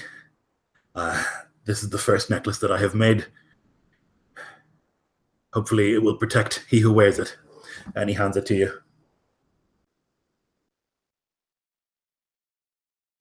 And as this is all happening, I would sort of lean in and whisper to Vasco, oftentimes war is equal parts violence and diplomacy.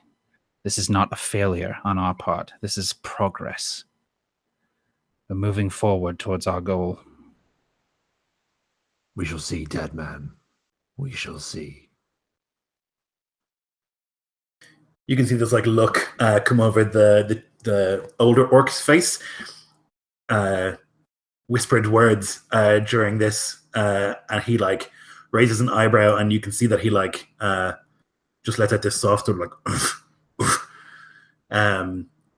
it's something that they have done a few times as you've been watching. They kind of make these soft sort of grunting noises towards each other. And he would look at the two of them, and he would say in Orcish, rude, simply rude. You have no idea.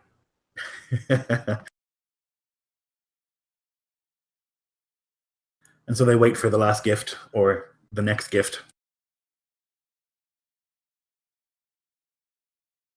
Yeah, I imagine that Diego would kind of see that two of the others have already gone, and Vasco is clearly going to be the most apprehensive and only give something if he has to.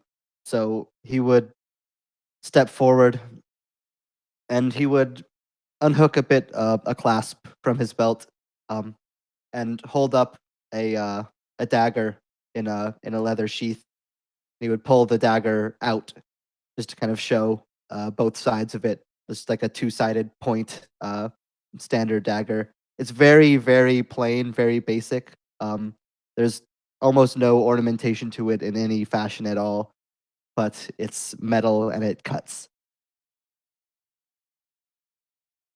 I think the orcs would all kind of their eyes would widen. None of these have steel weapons, you can tell. They have a lot of bone clubs, and one of them has an enormous hyena jaw as a sort of club. But they don't have any steel. And so when you and the sun kind of catches the glint, the older orc's eye would kind of look at it and nod. Pleased. He would step forward and pick up the sort of shawl, the thing, and would hold it up. It's kind of like a cloak or a poncho type thing. He would say to Garrick, this was made from the skin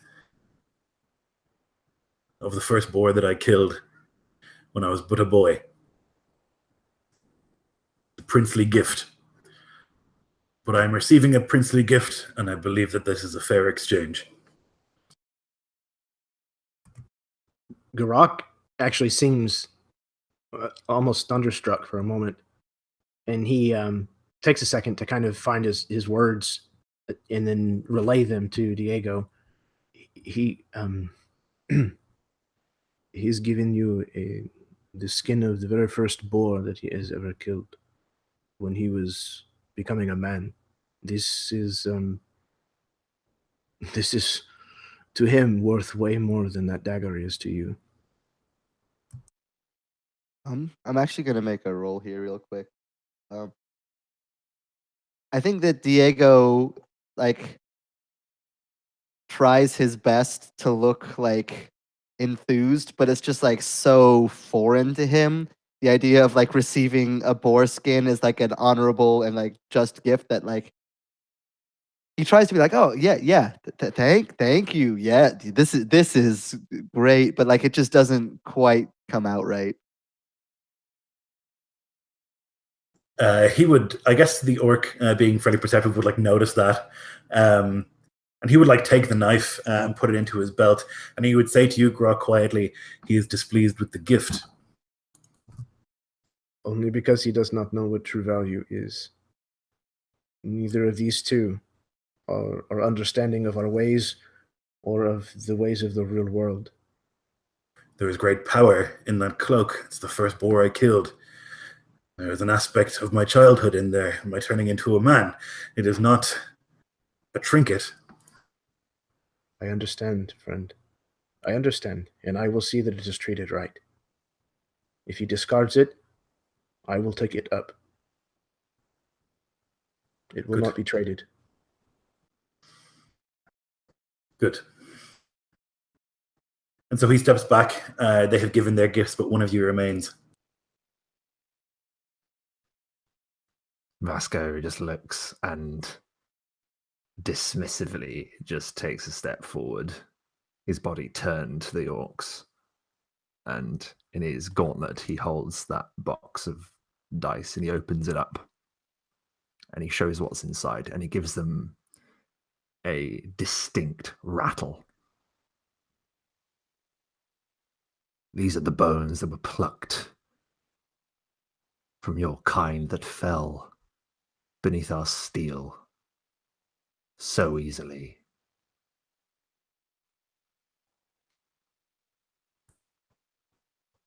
Do they have any kind of... Oh, sorry, go ahead. No, he's just going to let Garrick translate that however he wants. He wouldn't know either way. They have no concept of what he's saying. He's speaking quietly and slowly, and so they think he's doing what everyone else has done, which is like, this is the gift that I am giving you. So they don't understand. This was a trophy he took with his own blade. An orc he fell along the wall. He does not know his name, as it is not their custom to ask. And what is it? An instrument? You shake it? They play a game with it. You roll them upon the ground or a board. You count the dots. Usually the more dots, the better. A game. Yes, for entertainment. They must have a lot of time for sitting around. He like takes it and like looks, and he like picks up one of the dice and he's like looking at it. He like closes it and then closes the box, and he like starts shaking it, and he's like much more pleased with that than he is with the idea that it's a game. And he like nods and brings it over to his hyena and puts it into one of the pouches. Good. The river spirits will be pleased that no blood has been shed here. You have done well, Lion Paw. This could have gone poorly. Yes, it could have. May I have your name? Turak. Turak. I am Garrock, known by some as Garrock the Betrayer. I have not heard your legend. You will. And he turns and knees the hyena across the river. Yeah, they step aside and you guys can move past them and they kind of like watch as they pick up the blanket and like watch you pass. And you can see like as you're riding by on your horses that like the older orc is like up to your like at least your chest on the horse. You know, these enormous, you know, nearly 8 feet tall. Hard to see from across the room, but they're very, very large compared to most men. And you can ride past them, and they kind of just will like watch as you pass, and ride away.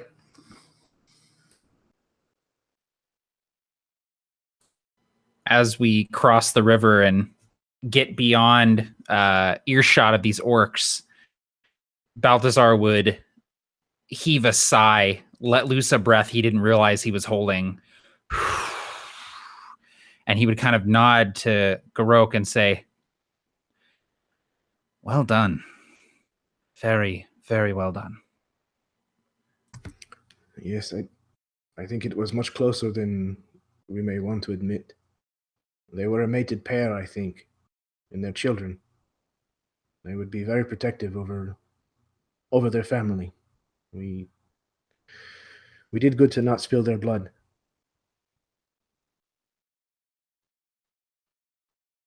I'm not inclined to agree with you.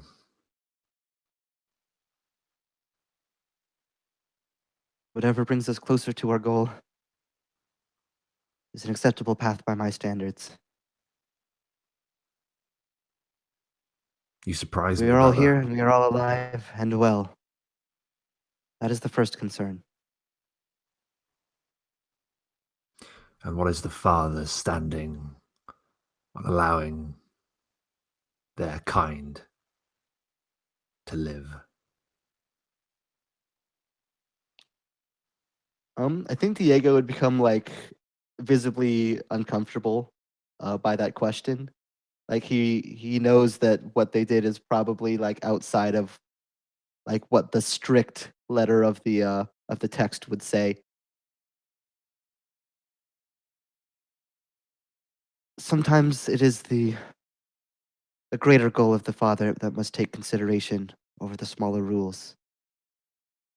If we die, his mission will not be carried out. Like, and he's like saying this, and like it's obvious that he's just trying to like this is justification, not like actual reasoning. Vasco just spits and just keeps riding. There's a strange custom that I saw in one of your cities before that I think explains your people very well. You are like bulls. These bulls you put in arenas and you stab them with spears until they die in front of thousands. You are bulls. Bulls trample the earth beneath their feet. They shit all over their own food. They leave a mess behind them because they do not understand how to live amongst what they see and treat it with respect. There are things out here that will kill you. And I do not speak of orc. There are things out here that you cannot even possibly imagine, and they will terrify you. We must tread lightly here.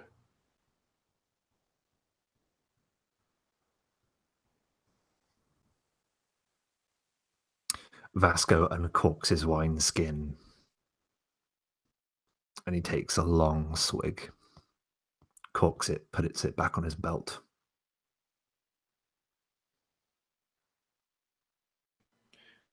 Riding alongside Vasco, Balthazar would say, "I misjudged you, Lord Commander. I assumed that you were not one to listen to reason. But that situation back there could have gone very poorly. And I appreciate you listening to me and to Garrick and to the reasoning of the brother here.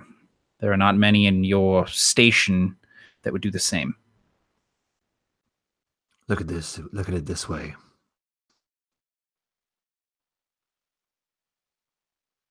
You've already been killed once. I figure who better to take advice from in such circumstance?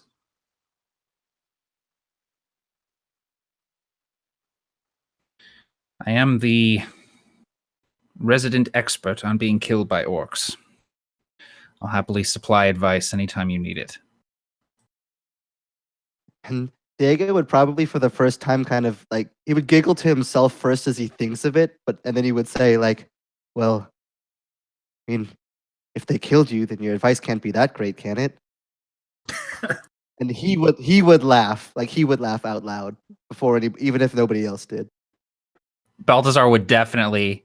There would be a moment where he would kind of look at you with this shocked expression, and then sort of start belly laughing, sort of like okay, yeah, like Brother Diego can give as good as he gets. Okay.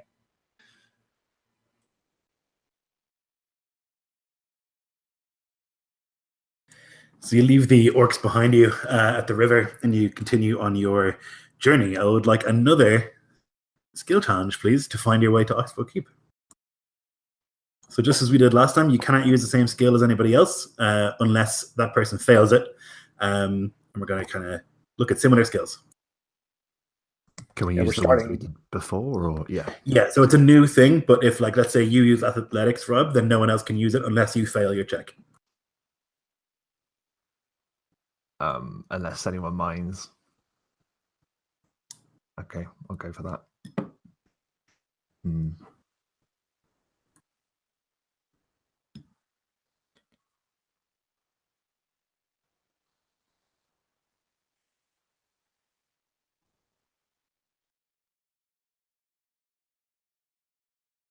Yeah, I'll go ahead for another perception and fail utterly miserably.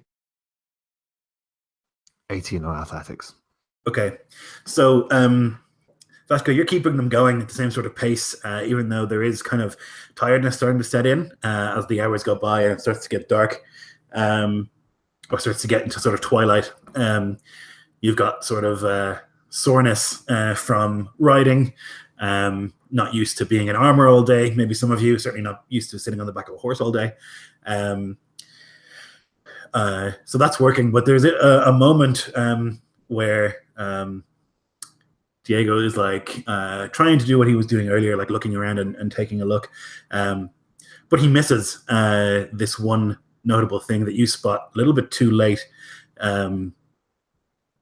Balthazar, you can see that there's a hawk up in the sky, and it's just turning very slowly above you, and it makes this piercing sort of cry and heads off into the distance and begins to like move downwards.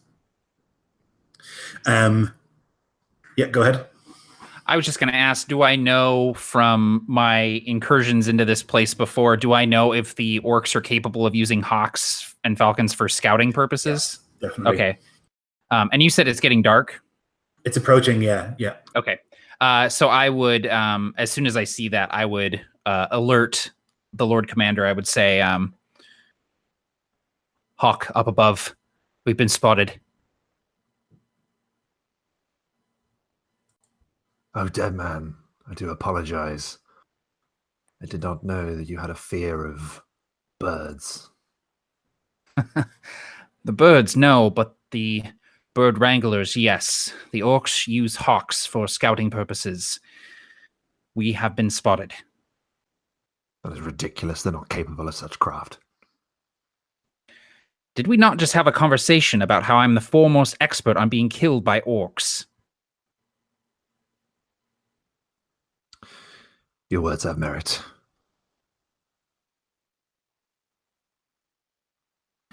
So hearing that, I guess, Garrick, you would know that there, it's hard to hide in the plains, this featureless expanse or whatever, but you would know that there are certain techniques that you can use. So you take a little bit of time and like rip up as much grass as you can and like throw it into your clothes and try and make your silhouette less obvious, ride low in the saddle, things like that, and try and avoid being seen. Go ahead. As he's doing so, he's also pulled a small smudge stick from one of his belt pouches and has lit it on fire and is actually kind of waving it and moving around them in a circle as the rest of them are kind of stuffing grass into their clothing. And he's kind of muttering to himself a little bit of magic that his mother taught him. And I'm going to cast Pass Without Trace. Yes. Perfect. Nice. So you chant this shamanic sort of magic, and it seems that the advice that you have given pays major dividends. You're able to the grass seems much more effective than it should be, and the techniques you're using allow you to remain hidden. What do the rest of you think of him using heretical magic in your presence?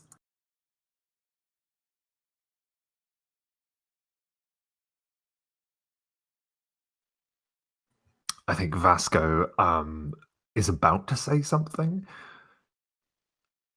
but then he looks over at Brother Diego, and he's almost starts to smile, just like, what is this treachery? What is this heresy that we're witnessing so far from home?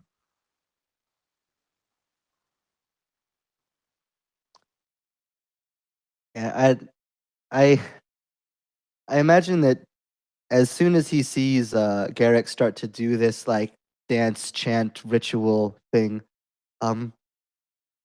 he's not casting like an actual spell mechanically, but I imagine like he knows like a hymn or something like that to like counter evil magics or something, like just some ritualistic thing that they say. And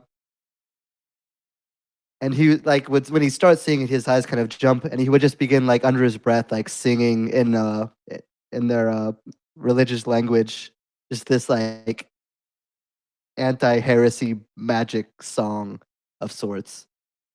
Like just not loud enough that it's going to like bring attention to themselves, but enough that he's saying it out loud and can justify in his mind that he's trying to stop this. Garrick actually brings his chant kind of into rhythm with Brother Diego, just basically taking it as if he's singing along, not paying too much attention. Diego will intentionally speed and slow down the tempo as you match to bring it outside of your rhythm, to make sure that it stays as like a conflicting song and not like joined.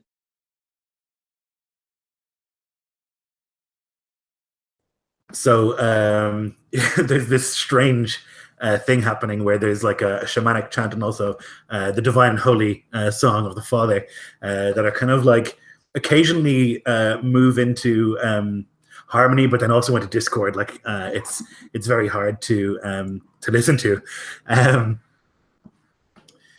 And you continue riding as I would say quickly as you can towards Oxbow Keep, and it takes maybe an hour before you can see on a hill nearby a patrol of orcs. There's maybe 6 of them on their hyenas, and you can see them, and I think you probably stop as you do see them. They're up on this hill and they're looking down over the plains, and I mean, it's plains. Where can you possibly hide? The singing stops. And you can see that there's this one. These do not look like the previous orcs. I'll show you actually. Hang on. Where we got? We'll get rid of this. And nope, I won't. I don't have it ready. These have black skin. Literally black. Their faces are more flattened.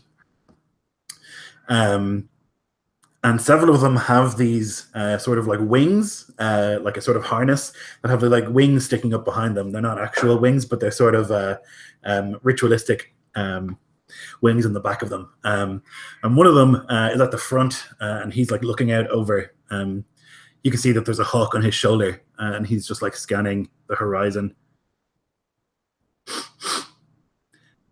And the plane is quiet enough that you can hear him. And you can hear his hyena as well, sniffing. And there's like a long moment of silence as he just like looks across.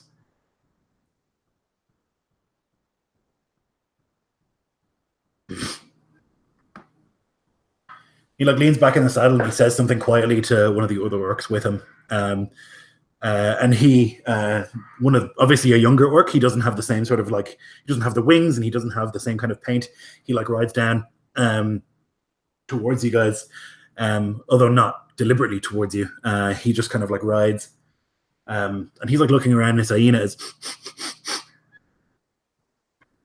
and he's in the saddle. And he's looking around, and he approaches very close to you, close enough that your horses begin to get nervous of the hyena. He's maybe 10 feet from where you are. I imagine you're like bundled up very tightly. And he stops there and he looks back up to the others. We do not surrender our advantage again, Vasco whispers. Be quiet. Wait. The lion waits. Do not speak to me of the lion filth.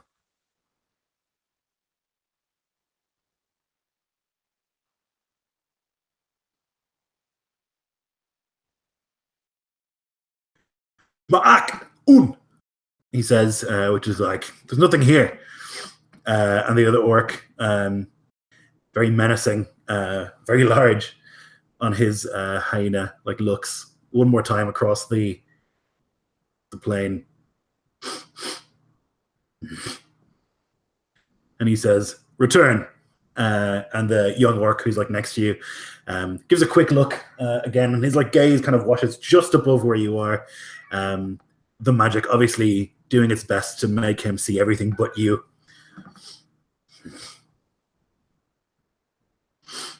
And then he like, and his hyena makes his way up the hill again. They stand there for another minute maybe, and watch, and then vanish down the other side of the hill.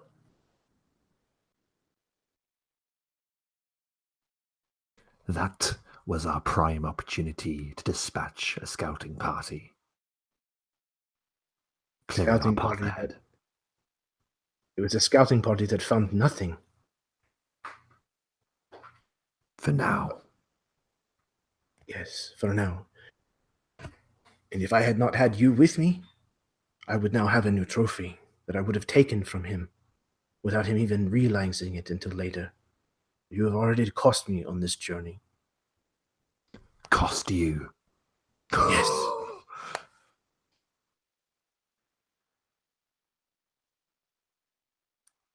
What path do you recommend we take then, half-breed? We cannot follow them now.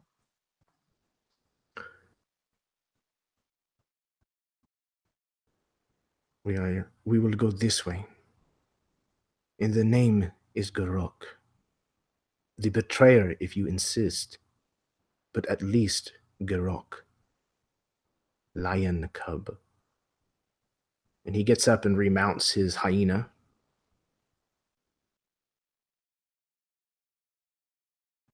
Yeah, you move away before Vasco has a chance to respond, and he's really annoyed about it.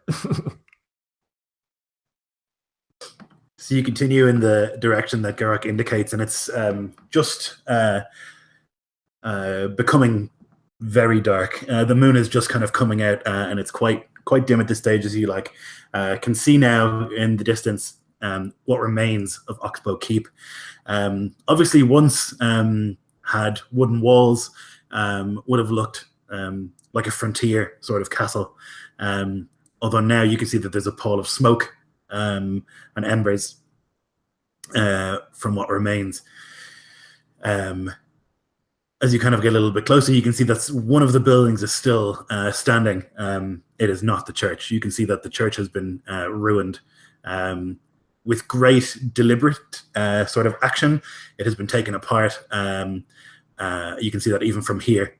They have built a sort of shrine where the church was, like taken various pieces of wood and made a sort of totem there. And you can see that there are maybe 10 orcs sitting in the ruins of what was once a decent-sized village. There's a little bit of the walls remaining here and there, although you can see in through one of the gaps. They've obviously, or they had destroyed the gatehouse and the walls on either side of it. And yeah, that's what you can see. There's maybe 10 orcs in there. Diego's eyes are locked on the totem where the church used to be, with the same expression that someone would look at somebody who burned down their house with their family inside it. Like, he's immediately, like, visibly filled with, like, anger, even to the point of rage. And I imagine that, like, he would even go to, like, move, like, instinctively towards it to do something about it, before probably, if none of his party members stopped him, common sense stayed his hand at least for a second to, like, think of a better way to approach this. Yeah, Garrick would kind of throw an arm out across his chest and kind of look at him shocked. Where are you going?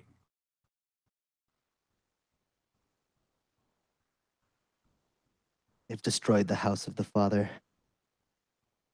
Built Your up father heretical lives here? monuments in its place. Oh.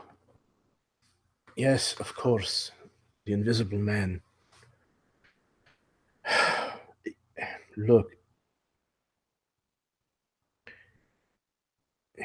Disrespect is a tactic they use to provoke you just the way you are doing now. When you are It's provoking. working. Yes, I know. There is a reason they use it. But when provoked, you are not yourself. You do not make rational decisions.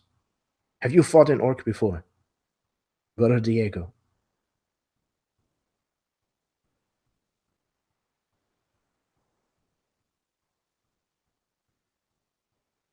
I made an exception for your friends back there out of generosity to you.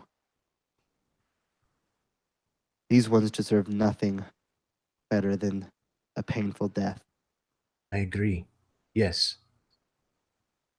There are as many orc in there as there are fingers on your hands together. Then it shall be a fair fight. We're not here to do a gift exchange. We're here to do a mission. Yes, and we shall We'll kill all of have them. vengeance for that house of the father, Diego. Don't worry. Can you see in the dark? Any of you? You know I can. Good. And you too. I'll take that as a no then. Okay. And we should go just before the sun sets, I think. I can with a torch. Maybe once we are inside, a torch would be okay, but approaching the keep with a torch in hand, you may as well draw a target on that pretty armor you're wearing. Garrick and I will get a head start on the killing. You two can follow. Otherwise, we'll alert them to our position, be flanked before we can even make our way inside the walls. Is the gate still standing?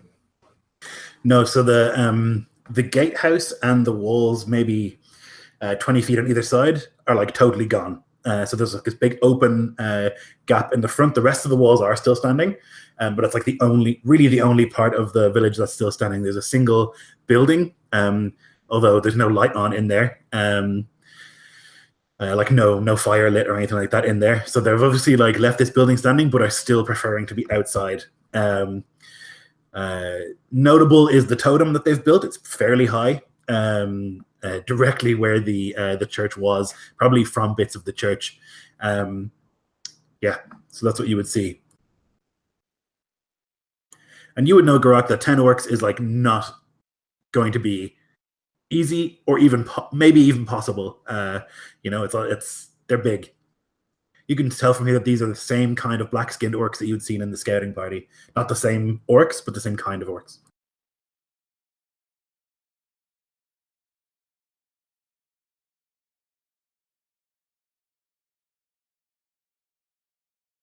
You can hear this as one of them like picks up something from the ruins of the church, and it's like this. You can see just in the light of the fire, this like little glint of gold. It's obviously some sort of what do you call it? Like a censer for incense, you know. And he's like swinging it around, like and the others are like laughing as well. They're having a great time. And he like swings it around, and he like boom catches one of the other ones in the head with it, and they're like having such a fucking good time with it. Lloyd, are there any hyenas in there at all? Not that you can see from here. Oh, I don't like that answer.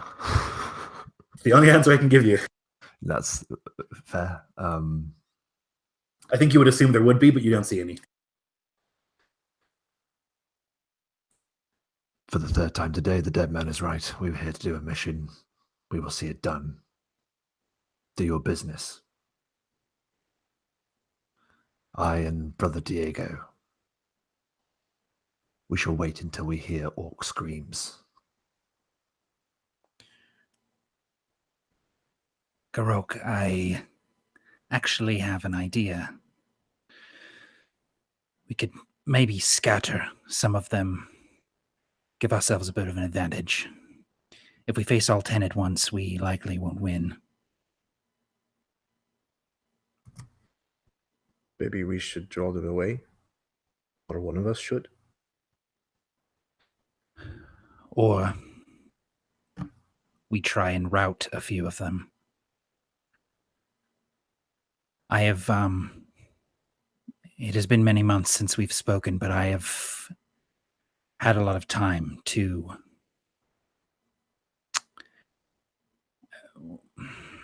come to terms with the changes I've experienced. I have some control over the shadow that came back with me.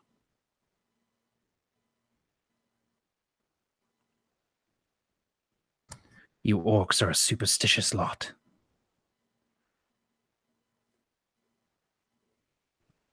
When you say you have some measure of control, Balthazar, there's a weird thing that happens. There's like a sort of like shudder, and you can feel like the various bits of cloth around you kind of billow a little bit, and you would really feel it, Garrick. You would feel like somebody's walked across your grave, something like that. Some sort of chill would go through you. I would clutch at something that's under my armor and sort of involuntarily shudder a little bit. Some measure of control. You carry with you the spirit of the winter Akran. This is good, but also very dangerous. He is a warrior, as are you, but there is a coldness. You cannot give in to this coldness.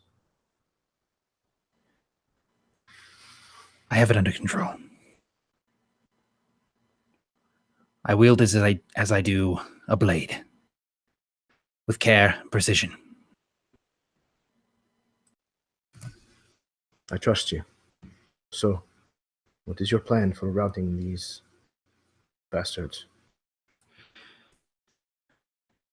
I can conjure an image that would evoke the face of one of your deities. I can make my voice a bellow, conjure the sound of drums.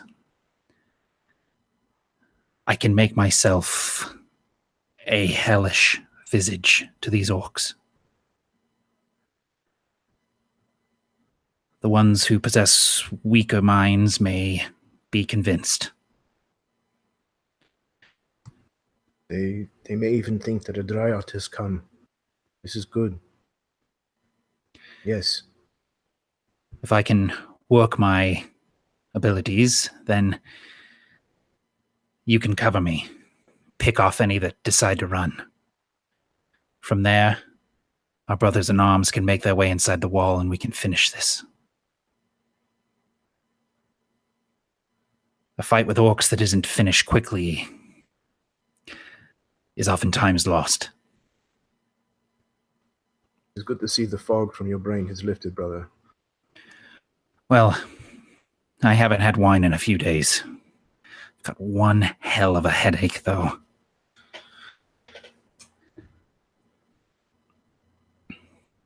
Right then. Without another word, Garrick turns and goes to move into position. Okay. So the two of you are going to basically sneak up and then try and like do a "it's your god" or something like that. Okay. Yeah. So then I would like stealth from both of you guys, please. Cool. How long? I don't think Pass Without Trace will still be working. I think it only lasts for. Ooh, that was not a bad roll.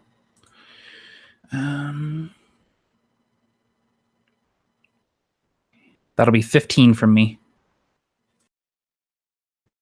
And I got a 24. Excellent. Okay, so you guys approach as quietly as you can. You're kind of heading up that little hill towards where the wall would have been, and you can hear it really clearly now. Like they're laughing and joking with each other. They're like, one of them's talking about what a waste of metal this thing is. It's not a weapon. You can't kill anything with it. You can't use it for anything. What the hell is it? And he's just like, ring, ring, like swinging it around. It's making kind of a nice noise, and he's like pretty impressed with that. And so they're not paying attention as you approach. And just before you reveal yourselves, we're going to take a super short break so I can use the little girls' room again. And we'll have this, and then we'll probably be done for the evening. So thanks very much, guys. Thanks for watching, everybody. We'll be back in 5.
So you're going to lay the holy smack down?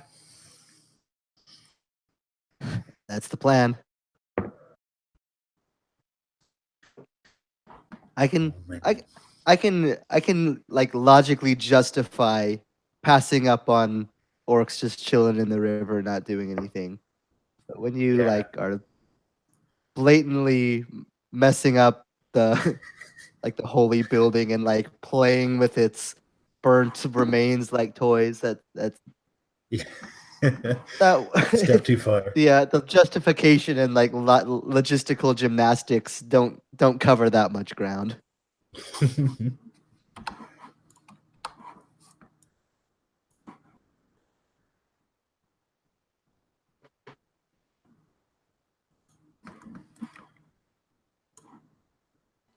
That art is so cool. It's just the best. It's just so the best. Good. It's like it's just super evocative. Yeah, it's amazing. It like made the setting for me. You know what I mean? Like I didn't do any work. No kidding. I just like looked at it and was like, "That's a setting, amazing." Just Yeah. I want to run that right now. Yeah. For people who are like looking at the art, it's from Orken, Orken. You can like find it online. It's like 6 More Vodka. It's fucking amazing. I don't know what it's going to be. It may be a video game, RPG. I don't know what it is, but it's going to be something, and you can find it all there. I have just appropriated it. Like, look, there's these wings on these archers. Like, how rad is that? It's so cool. I really want it to be like just the look of the art. I really want it to be like a graphic novel or something. Like, I would love something like that. I love like good fantasy graphic novels are so hard to find. For sure. They are. It's very rare. I am so ready to have a fight with these dude. Yeah. I'm ready for some warlock bullshit. I am gonna just Mate, Paladin of Conquest. Again, I'm excited. Like I said in the chat, even if Garrick is not wanting a fight, Jeremy is. Yeah, for sure.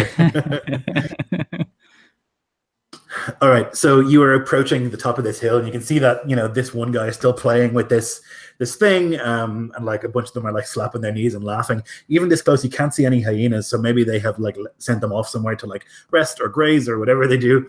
They're not here in close vicinity anyway, and they're all kind of standing around. I look at Garrick and say, "You ready?"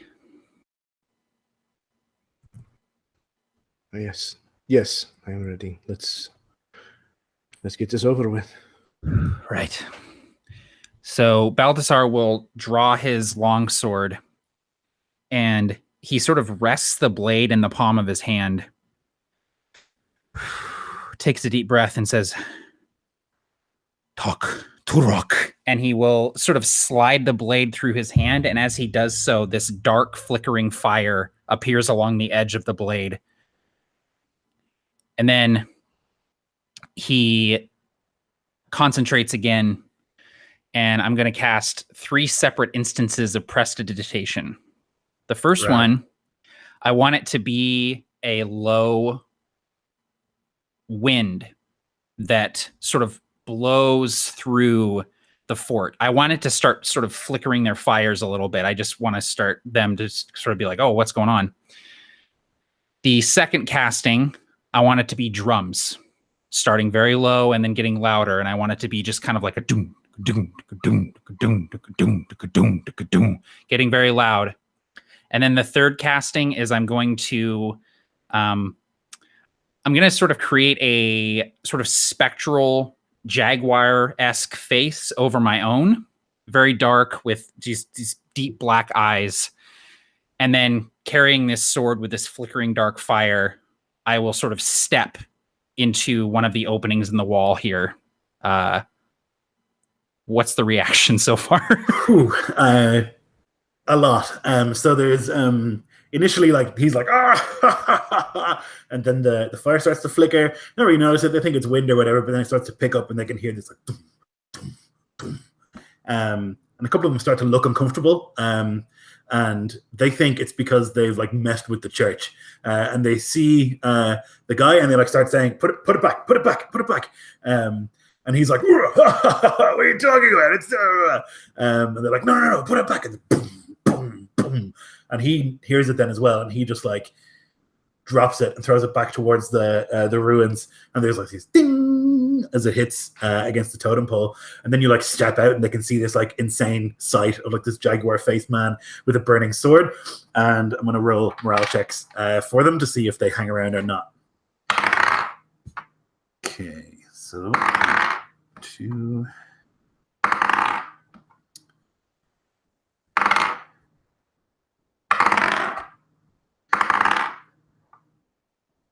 getting there.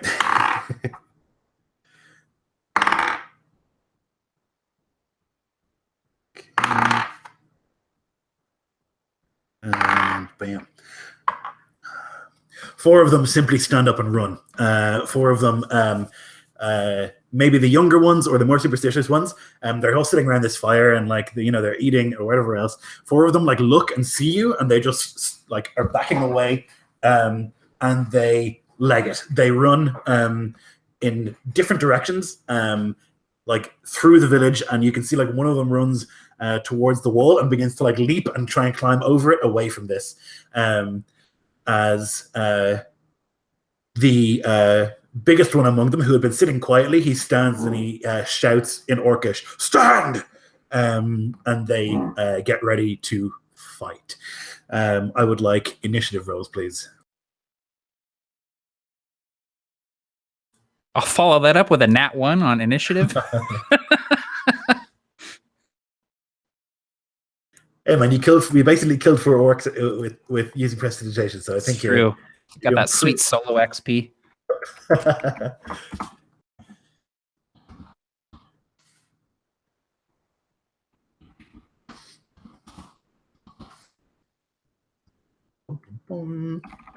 Initiative. So did you get a 1 in total? Yeah, I've got a +0 to initiative, so that is 1 total.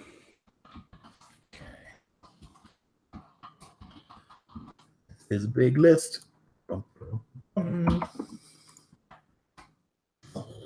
Okay, so one of them who has those wings on, he was like sitting cross-legged towards the back of the gathering. He like sees and he hears the big one, who will here on be known as Jade Axe, stand up and give that command. And he stands and he like has this very, very long bow. He like pulls an arrow from behind him, very, very long and thick, and just up to his eye and lets it go, flying towards whatever this thing is. That's going to be it's a 19 on the die. So like a 25 to hit, Balthazar. Just going to do it? Yeah, that definitely hits. I was going to cast shield, but even that would not deflect that arrow. So yeah.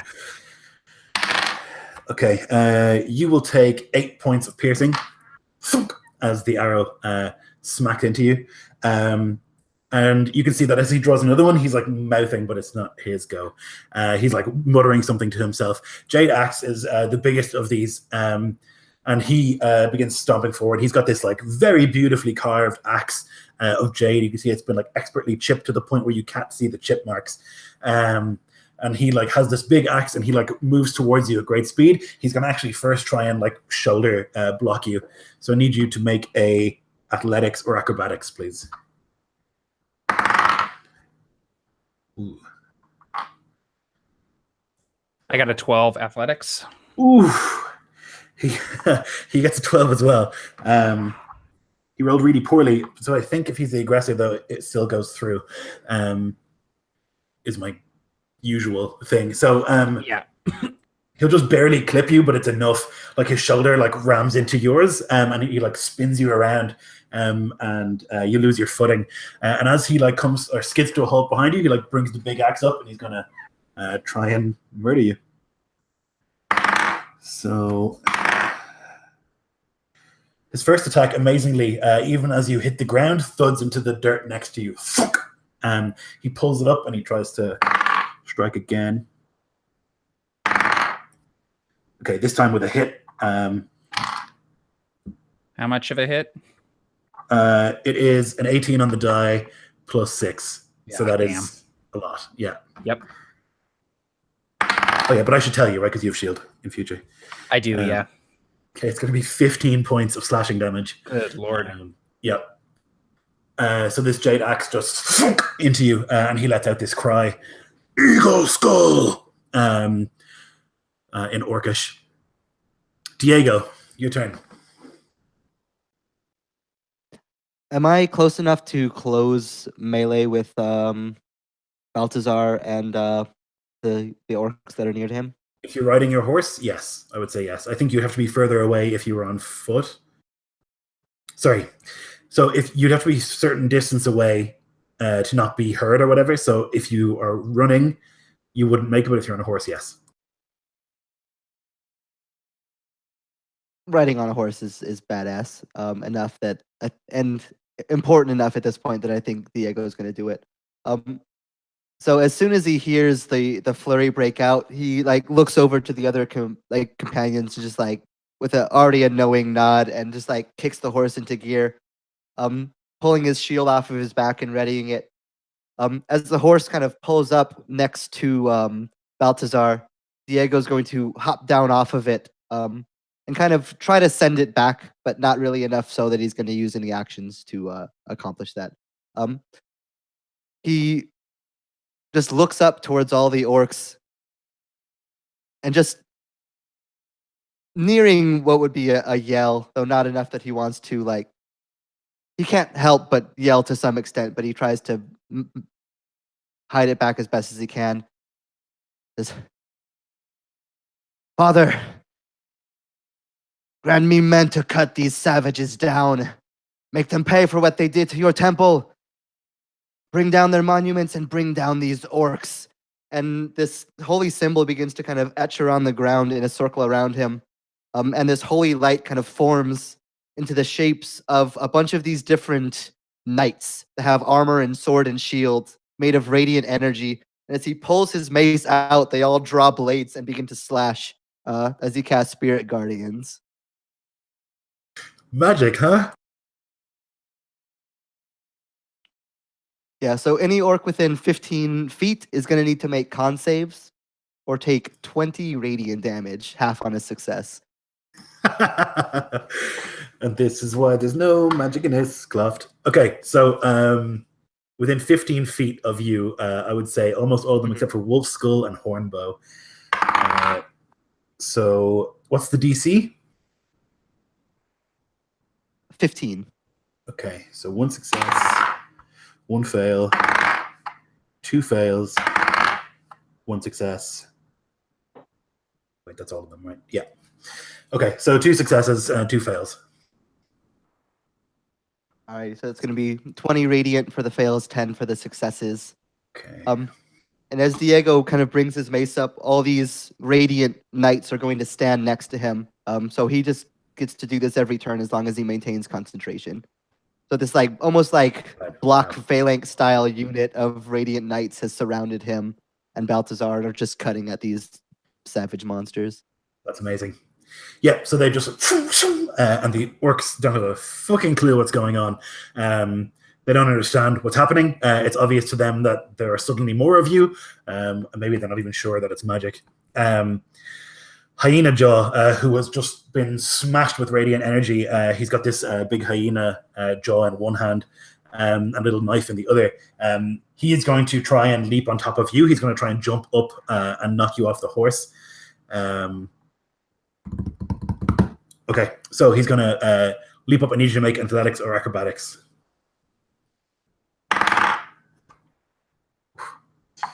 He gets a 12. So that was at me, correct? Yeah. Modified 20. Okay, yeah. So he tries to, he like leaps up and he tries to get a good smack at you, but he's not able to. You're able to hold yourself on the horse. Then he like takes his knife and he's going to just try and draw it across the belly of the horse. Which he does. 6 damage to your mount. Okay, that's Hyena Jaw. Garrick, your turn.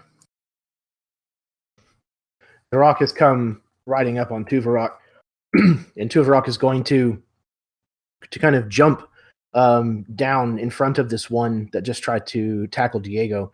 And as he does so, Garrick himself, with his bow, his short bow, is going to, with a bonus action, cast Hunter's Mark, and then loose at the one called Bone Bow or Hornbow. Yep. Hornbow.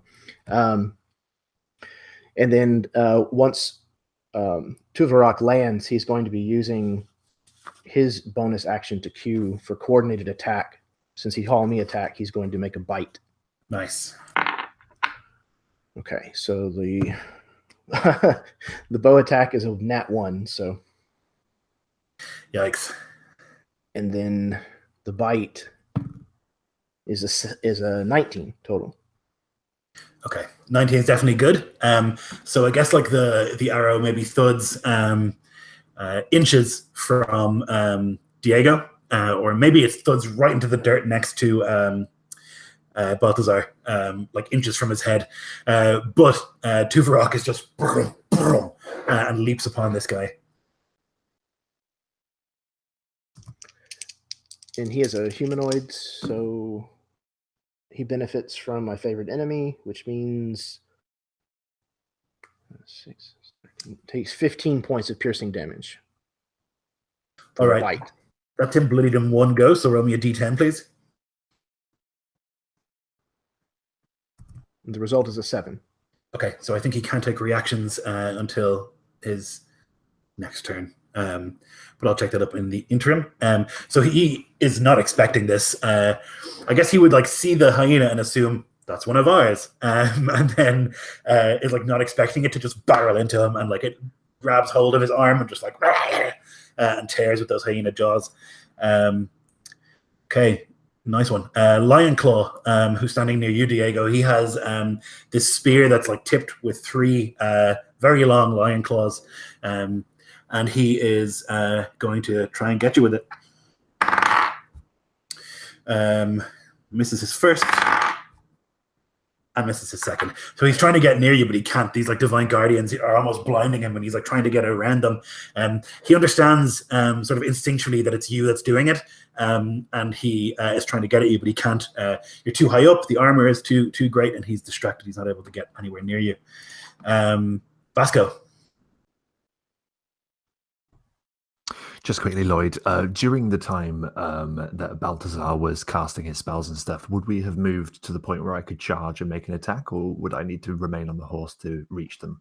I think you'd need to be on the horse, because if you had come too close, they would have, with your chain and mail and stuff, they would have heard you. Sure. Okay. So Vasco just heals his mount, and he just makes a full charge, and he cries at the top of his lungs, "I am the lion, hear my roar and feel dread."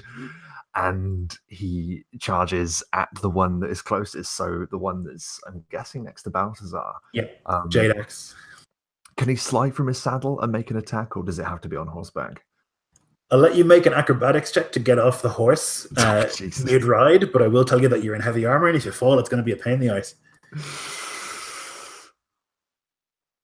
I'm going to play like I got a pair. I'm going to bloody do an acrobatics check. Actually, it would be animal handling, I think, not acrobatics.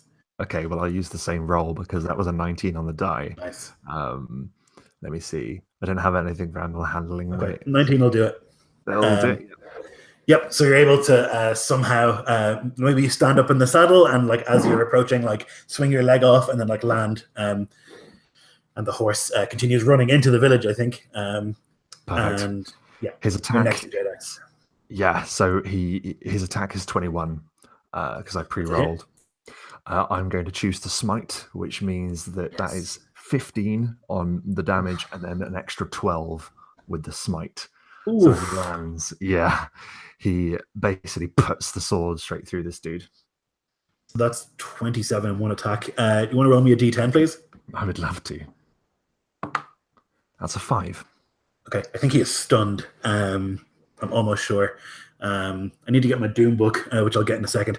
But you basically like run up to this guy, and there's just this, and he takes this massive blow, and he just stops moving.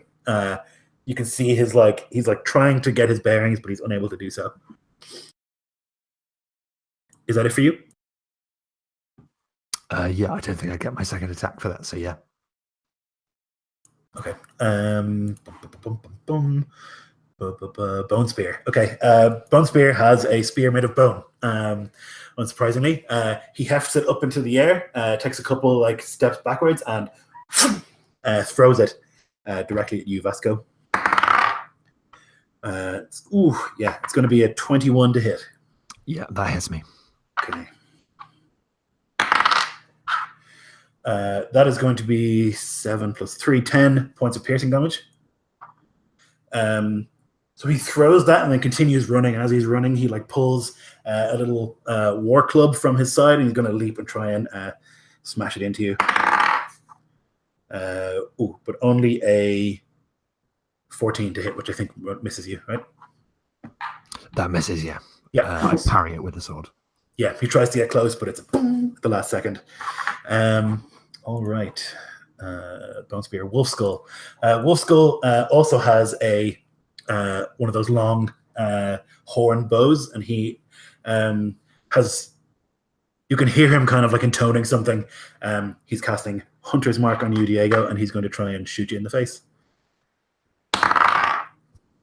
Ooh, okay, it's 18 on the die, and plus 4. It's 20, 22. I'm so bad at maths. Oh my god. That's my brain almost melted out of my head there. 22. Is that good? Yeah. Yeah, I mean, I have a 19 AC, but that'll still get me. Oh boy.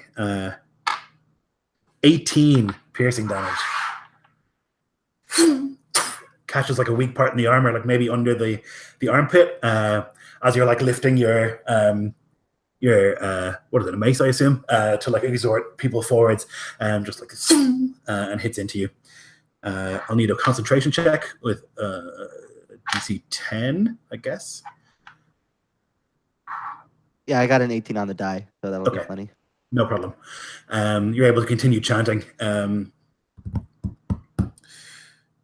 So that was him. Yep, he's done. Balthazar, welcome to the combat. Thank you. Good to be here. So Jade Axe is still sort of standing over me, correct? He knocked me prone and he's still standing over me with his axe, but he's stunned? Yes, he stopped moving, yeah. Okay, It looks awesome. like Vasco's hit him in the back and he stopped moving. Stunned is I get advantage, yeah? Almost sure, yeah. Okay, then I'm definitely going to do that. So I will spend all of my movement to stand up from being prone. And then I'm still wielding this long sword that is wreathed in this dark flame, and I'm going to try and just gut him with it. Ooh, yes. That's a 19 on one of the die. I'm assuming that'll be a hit. Yeah, definitely. Cool. And that's 4, 8, and then 3. So 11 damage, 4 of which is fire from this sword. Okay, he's done. So, oh, awesome. Okay, great. So as I'm getting up from being prone, I just use my weight and drive my sword up and into him and sort of like lift him up just slightly with the sword. And I'm just roaring as I do so. And by the way, the drums are still going and the wind is still blowing and the jaguar shadowy face is still on my face. And I just roar at him as I drive this sword into him and then kick him backwards off of the blade. And the wound is instantly cauterized by this flame on my sword. Yeah, he doesn't even, I guess like he hears the sort of like roar of a jaguar, and he like steps back and takes him a second to realize that he's dead before he just like sunk backwards in the dust. Looking gnarly. Okay, is that it for you? Yeah. Yep, that'll be it because I spent all my movement standing up. All right. Hornbow is harassed by Tuvarok. He's not going to be able to use his or fire an arrow at this close range, but he takes the hornbow, which is like quite heavy, and he's going to try and like jab it into Tuvarok's eye. Ooh, not good. With only a 12 to hit. Yeah, and Tuvarok kind of drops that shoulder down really low to kind of almost completely shift his body position out of the way. And I think the weapon kind of comes down and smashes into some of the gathered little pieces of rubble that are almost like gravel. Yeah. So he just barely kind of misses, and Hornbow looks very worried. Diego. Yeah, Diego is going to climb down from the horse and just bringing his mace up, just giving another shout. Soldiers of the Father, attack! And all these Radiant Guardians are going to just do these cleaving swings that just seem to pass through all of us, but cut through these orcs. So anyone in 15 feet. Okay, so one of them makes it. So they all take 20 or 10, right? It's 15 this time. So 15 or 7. Oh my god, okay. This is going to be real quick. And Spirit Guardians is broken because it doesn't cost me an action. It's just every turn it hits them. So Diego is also going to approach whoever would be nearest. So Hyena Jaw and Lion Claw are both felled by the Spirit Guardians, having taken 35 damage from them. Just says, and then the two of them are like basically severed in half by these like insane statues, these guardians, and they hit the dirt. Okay, go ahead. Sorry. All right. And then with that, Diego's just going to march towards the whoever the next orc is. As he does so, these guardians march with him like in perfect step. He's just going to bring up his mace and try to bash his face in. And I pre-rolled, and it was a fucking nat 20. So this orc is going to take a beating. Oh boy. Okay, excellent. So give me the damage, and I should have decided before the game started what I'm going to use for crits. Yeah, it's going to be 13 bashing. Okay. Who was that to again? Sorry, Bone Spear? Off the bat. Whoever the closest orc would have been. I'm not sure. Yeah, it will be Bone Spear. He was very close to you. So did you say how much damage? Sorry? 13. Okay. Don't do him in. Yeah, just mace right to the head. Just there's a sickening crack as the mace just smashes the bare skull of the orc, just cracking it. Yikes. All right. Jesus. They have been... Oh, excellent. Thank you. So that was Diego. Garrick, your turn. So Garrick has kind of slung his bow just quickly over his back and drawn his spear, still on the back of Tuvarok. He is going to make his way over to, well, he's still facing Hornbow, and he is going to rear back with both hands with this spear over his head and drive it downwards towards him. Are these medium creatures? Yes. Okay, cool. It gives me advantage on the attack because they're smaller than my mount. So that's still only a 12 to hit. Okay, 12 is not going to hit. Okay, but Tuvarok is going to take advantage of the fact that I lunge at this guy and try to see if he can't grab a hold of him himself with a bite. That is a dirty 20. Dirty 20, I love that. Yeah, that's a hit for sure. Okay, good deal. So he manages to catch a piece of him, and that's going to be 18 points of damage. Ooh. Okay, so Hornbow then is dealt with. He gets just utterly savaged by Tuvarok. Like brings it down to the ground, and you can see like a maul, and then there's this like crunch as the skull is crunched between Tuvarok's ridiculously powerful jaws. Jesus, you guys are not messing around. Okay, that was devastating. Vasco, only Wolf Skull remains. He had run up to you and tried to shank you. Oh, only Wolf Skull is there. The only one left, yep. Perfect. So in that case, Vasco sees an opportunity to get some answers, and he reaches out with a gauntleted hand and slowly closes his fist like this, as he attempts to cast Hold Person on this last orc. The best spell. It is the best spell, and that is a Wisdom saving throw of 14. Okay. All right, Wolf Skull. Fingers crossed. River gods and air spirits. 16 on the die. Oh, fuck. Oh my god. I really hope this guy gets away. Okay. Yeah, unfortunately. The River Gods. Is that it for you? That is, isn't it? Yeah. Okay. So since Wolf Skull approached you, all of his companions have died in a round, basically. And he looks just horrified. He can see like the jaguar face, and he can see the flaming sword. He doesn't know if it's really the smoke mirror or if it's something else. He doesn't know, and so he's terrified, and he's just going to try and run. So you will get to make an opportunity attack, Vasco. Gladly I will take it. Brings the sword right back. That's a natural 20. Oh my god. Yeah. Oh my god. Right, bear with me. Okay. 8, 9, 10, 11, 22 points of damage from the great sword as it cleaves into him. Oh, goodness. Okay, so then I'll need a D10 from you, please. 10. Okay, so he can't take reactions, and then I will need a D20 from you, please. 19. Oh, God. Okay. I'm going to have to get the table out. You have to get the table. You've made me do it. You guys want to provide some elevator music? That's absolutely fine. I'll describe it. Yeah. Actually, no, I need to know where I'm hitting him. Yeah. 1 second. It's slashing, right?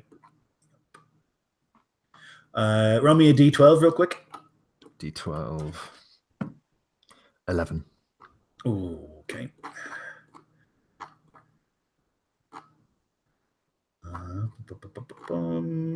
It's a long ass list. Okay. Yeah, it's awful. So you cut into his belly, you lacerate his intestines, and it spills fecal matter into his abdominal cavity. Oh, Jesus. So he will just absolutely die of an infection. He might die of shock almost immediately, which I will see. Yep. So you slash into this guy's stomach, and there's just this like immediate of like blood, and also of like whatever's in his intestines just like sprays onto the ground for a second, and like and then he just like falls onto the ground. He's like writhing in agony. He's like foaming at the mouth, and he will die within the next 1d10 rounds, which will be 4. Yeah, Vasco is absolutely furious that this petty creature resisted his influence. So him putting that blade into this thing's stomach was purely an aggressive act. He'd completely forgotten that he wanted to ask this thing questions. So bearing down on this thing, he puts the sword to its throat and he says to Garrick, tell him this. If he answers my questions, I shall ease his passing.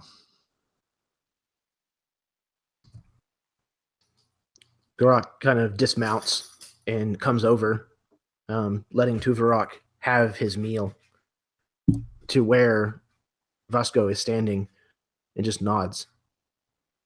Go ahead. Ask him where the rest of his tribe is. What positions do they maintain in this area? He's like, we are the rivers, we are the hills, we are the clouds.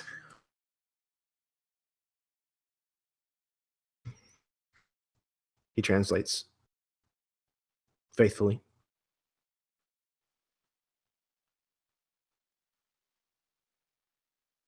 Vasco just looks down at this creature. Petty filth, and he deliberately, slowly pushes his blade into its throat. He like maintains eye contact as you do so. He's like looking at you, and there's almost a smirk on his face as he dies.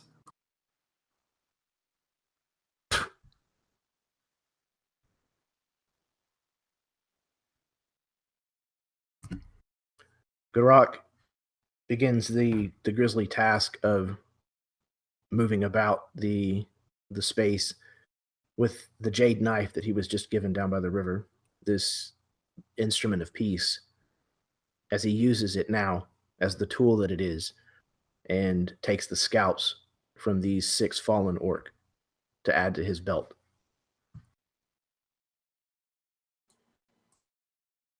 Diego is almost in more of a blood fury even than these orcs would be, or at least his perception of the orcs having been. And seeing all the orcs gone, the celestial men that he has summoned kind of vanish almost like smoke from a blown out candle.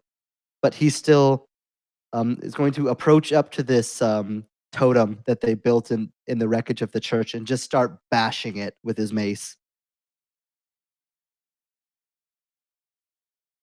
Yeah, nice. It's this big wooden sort of carved, not even carved, sorry. It's just big like piles of wood that they found or whatever, and they've like positioned them in a way so that it looks as though they're like eagle wings on the top, and there is like a black smudge of paint that goes the length of it from the top to the bottom, and you can just begin like hammering that. Balthazar comes up and he's sort of dismissing the effects of his prestidigitation. The drums quiet and fade. The wind stops blowing, and he sort of reaches up, and the jaguar face sort of it almost dissipates like smoke as he drags his hand across it. And he moves up to the totem that Diego is bashing, and he just sort of sets his sword to it and lets it go up in flames as Diego is bashing it. And then he douses the flame on that by just running his hand along the blade and sheathes it at his belt. Then he looks to Vasco. Orders, Lord Commander. Be still, dead man. And he reaches out with a gauntlet, and you feel like an energy transfer of some kind as Vasco lays his hand upon you, and you receive why not 25? I'll give you all of it. And you can see that Vasco has a changed expression when he's looking at you. We need to fortify this area. We have taken it. We need to hold it. And the wounds that Balthazar sustained from the arrow and the jade axe stitch up, still leaving the sort of holes and dents in his half-plate armor. He sort of stands up a little straighter and rolls his shoulder. Thank you. I will do something about these holes in the wall, try and get them plugged up.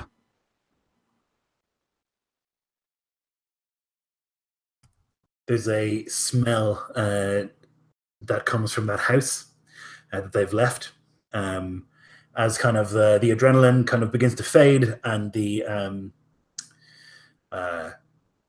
your senses kind of return to normality, and the quiet sets in. You can smell it, and it's something you smelled recently enough in your memory, Vasco. Flesh.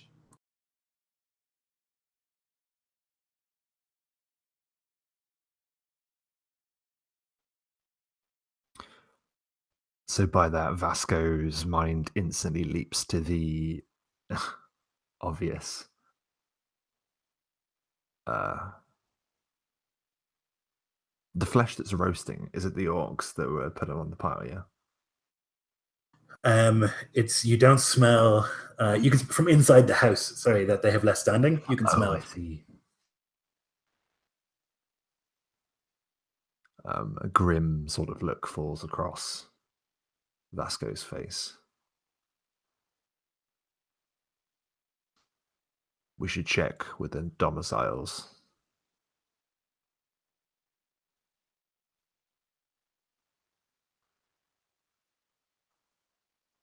Half-breed. Go.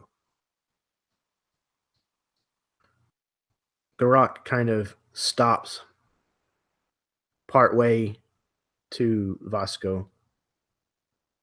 The scalps of the ones that he killed clutched in his fist. He was going to offer them to this man, having seen his valor in battle, but with the continued slight against leaving him unnamed. He is instead going to tuck it into his belt and turn and do as he was told. So as you push the door open to this house, it opens about halfway before there's like a thunk. And like peeking inside, you can see that there are bodies in here, the villagers. Each body headless. The heads have been taken somewhere. But there are 50, if not more, bodies crammed into this house. They've been laid kind of like end to end. And in the middle is like a table that's been placed with a broken arrow and a black smudge along the table. you would recognize this as a declaration of war, unquestionably. And the ritualistic taking of the heads as well. It's not normal. It's bad. It's bad for the spirits. It would, you think, lay a curse on this place. So many restless dead here. The black smudge is something you don't recognize. It's not an orc tribe that you're familiar with. It's something unusual. Does he perhaps recognize, a particular region that the feathers from the birds that are used on the flocking for the arrows comes from? Anything like that? That's a great idea. Yeah, you can make me a survival.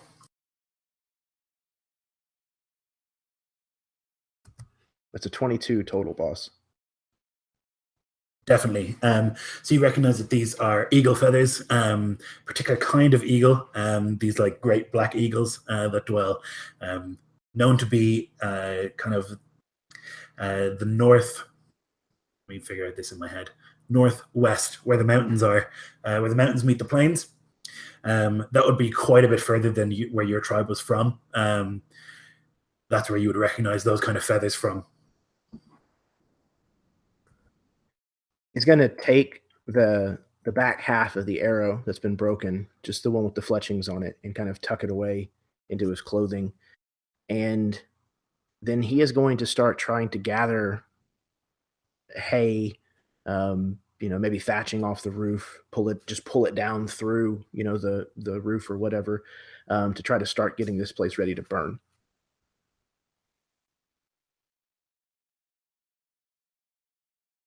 And so you make preparations, you pull down thatch, you get whatever remaining bits of wood you can. And maybe you go over to like the church ruins for a second before Diego like gives you this look of like, nope. And you get wood from somewhere else and you pile it high and you can set this house aflame. Are you going to tell the others what's in there?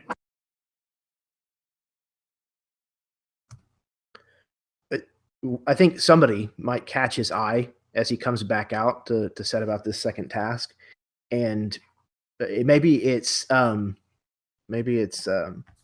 Balthazar, and he just kind of gives him a knowing, like, shake of the head. But he's not going to say anything to the other two, at least not yet. And Balthazar just sort of heaves a sigh and allows him to do what he needs to do. So you pile the fire, the fuel high, and you set the fire, and it burns as you like sit in the ruins of Oxbow and watch it burn. There's an unmistakable smell that comes from the fire, one of burning flesh, and the fire turns black. The smoke turns black. Not the fire, the smoke turns black, and burns until morning as you take your rest. And that's where we'll leave it for today. That was fucking really fun. I hope you had a good time. That was really great. It was amazing. That was exceptional, man. I absolutely love that. Really, really great. Yeah. Really great. I can't wait to know more. Righto. So thank you, gents, for playing. And if you watched, thanks for watching. Or if you're watching in the future, thanks for watching also. We'll all see you next time.